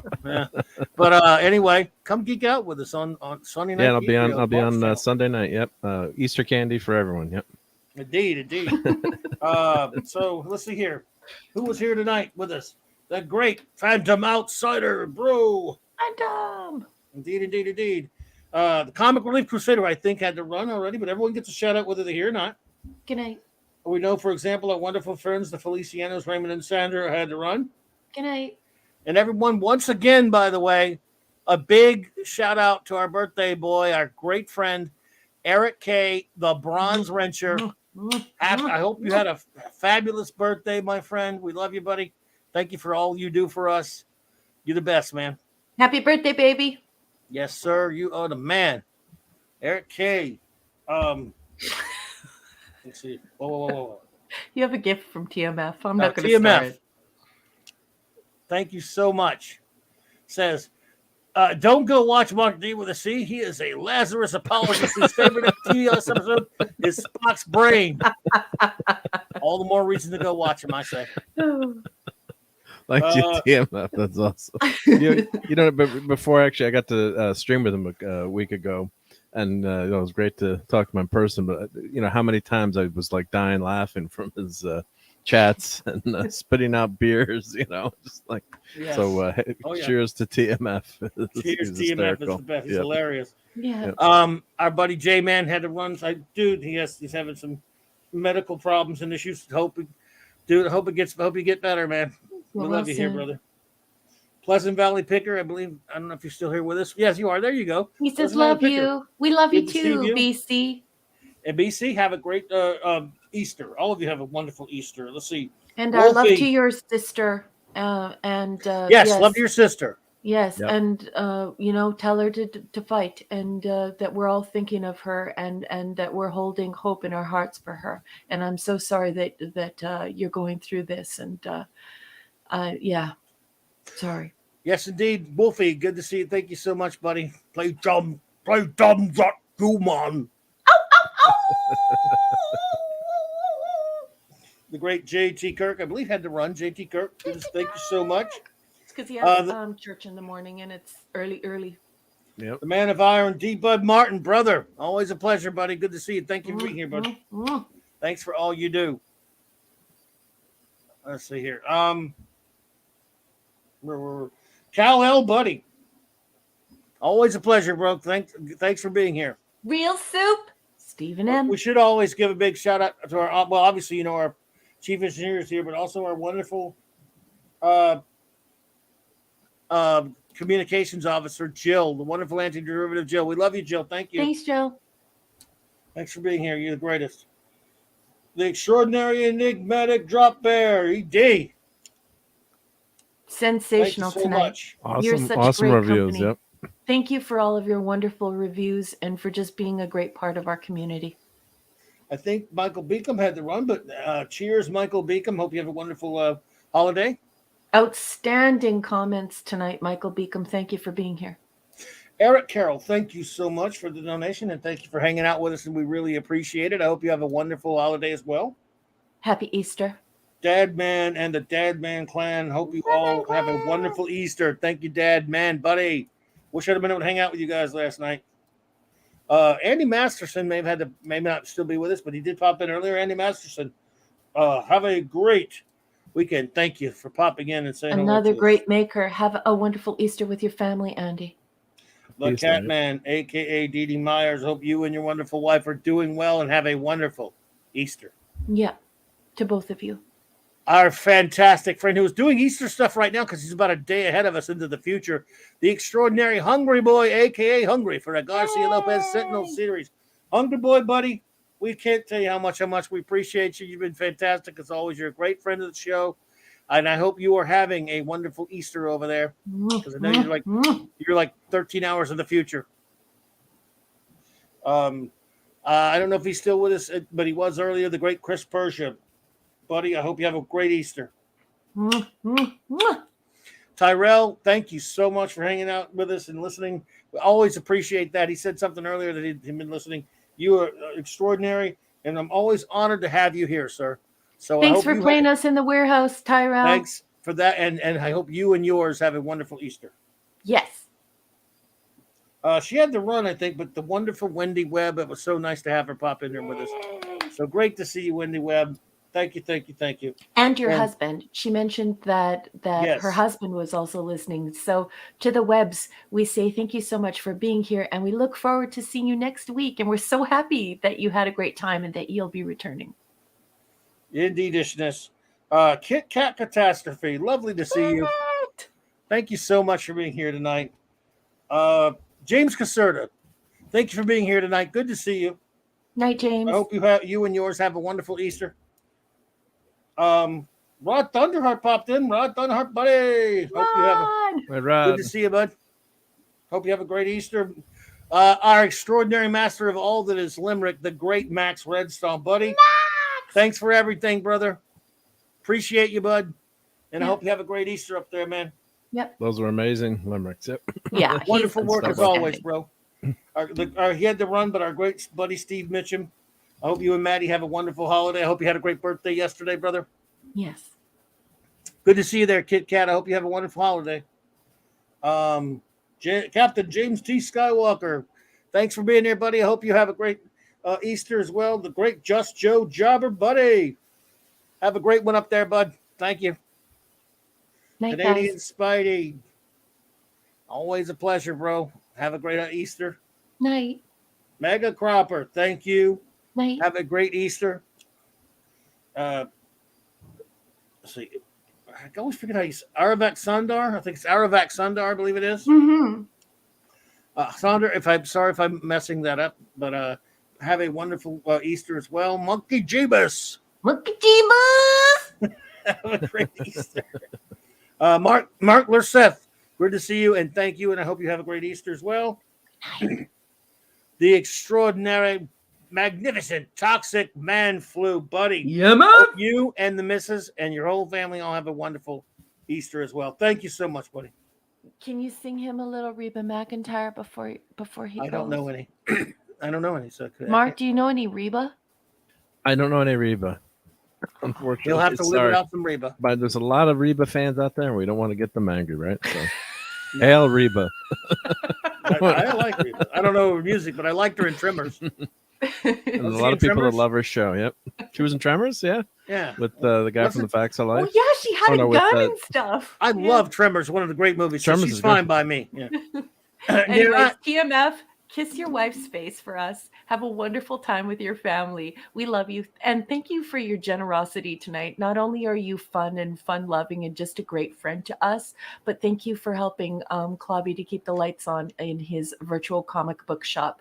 I really appreciate you. And I think that you're a wonderful person and very generous. And I'm so happy that you joined us here. You're not, and that's Amanda Bear. Thank you so much for your kind participation and your reviews and stuff like that. I really appreciate you, and I hope you and yours have a wonderful holiday as well. Yes. The wonderful Apollo Minion and Pupper, love you. Thank you. Pepperoni! Orville Nation popped in for a second. I don't know if PJ is still here. PJ! Great big wishes, holiday wishes to you and your family. Hope you have a great Easter. Mm-hmm. LDG popped in for a second. I didn't get to say anything to him. LDG, thank you. And that's everyone that popped in that I know about. Captain James D. Skywalker says, "Hail Reba, M dash." That needs Hail to be Reba. code for something. Thank you Yeah. all. Yo, if maybe that might be for TMF. If TMF is like ever being held hostage somewhere, he could just get on YouTube and go, "Hail Reba," and then we'll know he's been taken prisoner or he's been kidnapped. Well, there you go. Where'd I put? Oh, well, everyone, thank you so much. It's been a wonderful night as always. Had so much fun. All thanks to you. So, everyone, let's see. One bit of a show note. Monday night, Mark C. Comics Talk. The great Demonic D with the C, Chief Engineer, and I. 9 p.m. Central Standard Time. We'll be reviewing another Clobby's Classic Comics review. Reviewing the Hercules Prince of Power miniseries from 1982 by the great Bob Layton. Going to be a lot of fun. It's a classic comic. I've been having a lot of fun with these classic comic reviews. Yep. So I'm looking forward to it. And Eric K., thank you for that. Reba was a mute. I'm so confused. Reba, Great Oh, yeah, that's callback, right. Erica. Wow, that's well done. Well done, That was- sir. Kill the chorus. Kill the Wait, chorus. what was the name of the In which case episode? TMF says, yes, kill the chorus. If I Loud ever as a hail whisper. Reba, you know I've been taken There by we the go. Romulans. I think it was called Loud as a Whisper, wasn't it? Yeah. Yes. Thank you. Thank you all so much for being here with us tonight. And before we get out of here, I would like you all to watch these important messages, and then we'll play the out credits. Please have a wonderful, happy Easter. Eat some candy, and have a better one than me, because I got to look at crawfish and smell crawfish. Ugh. Chocolate. So, chocolate. We should come over for well, of course I can't. Okay. Had to drive up for some Italian You omelets. can't go anywhere anyway. You would love eggs and cheese and sauce. Yeah, unfortunately, my daughter ended up with the vid, so we're stuck in the house for the next few days. But she's all good, so thankfully, so feeling much better today. Well, that's good to know, man. I absolutely appreciate good that. hear. Good night, everyone. Please enjoy these important messages and then the ending credits. And again, thank you all so much. And clobber on, Easter clobberers.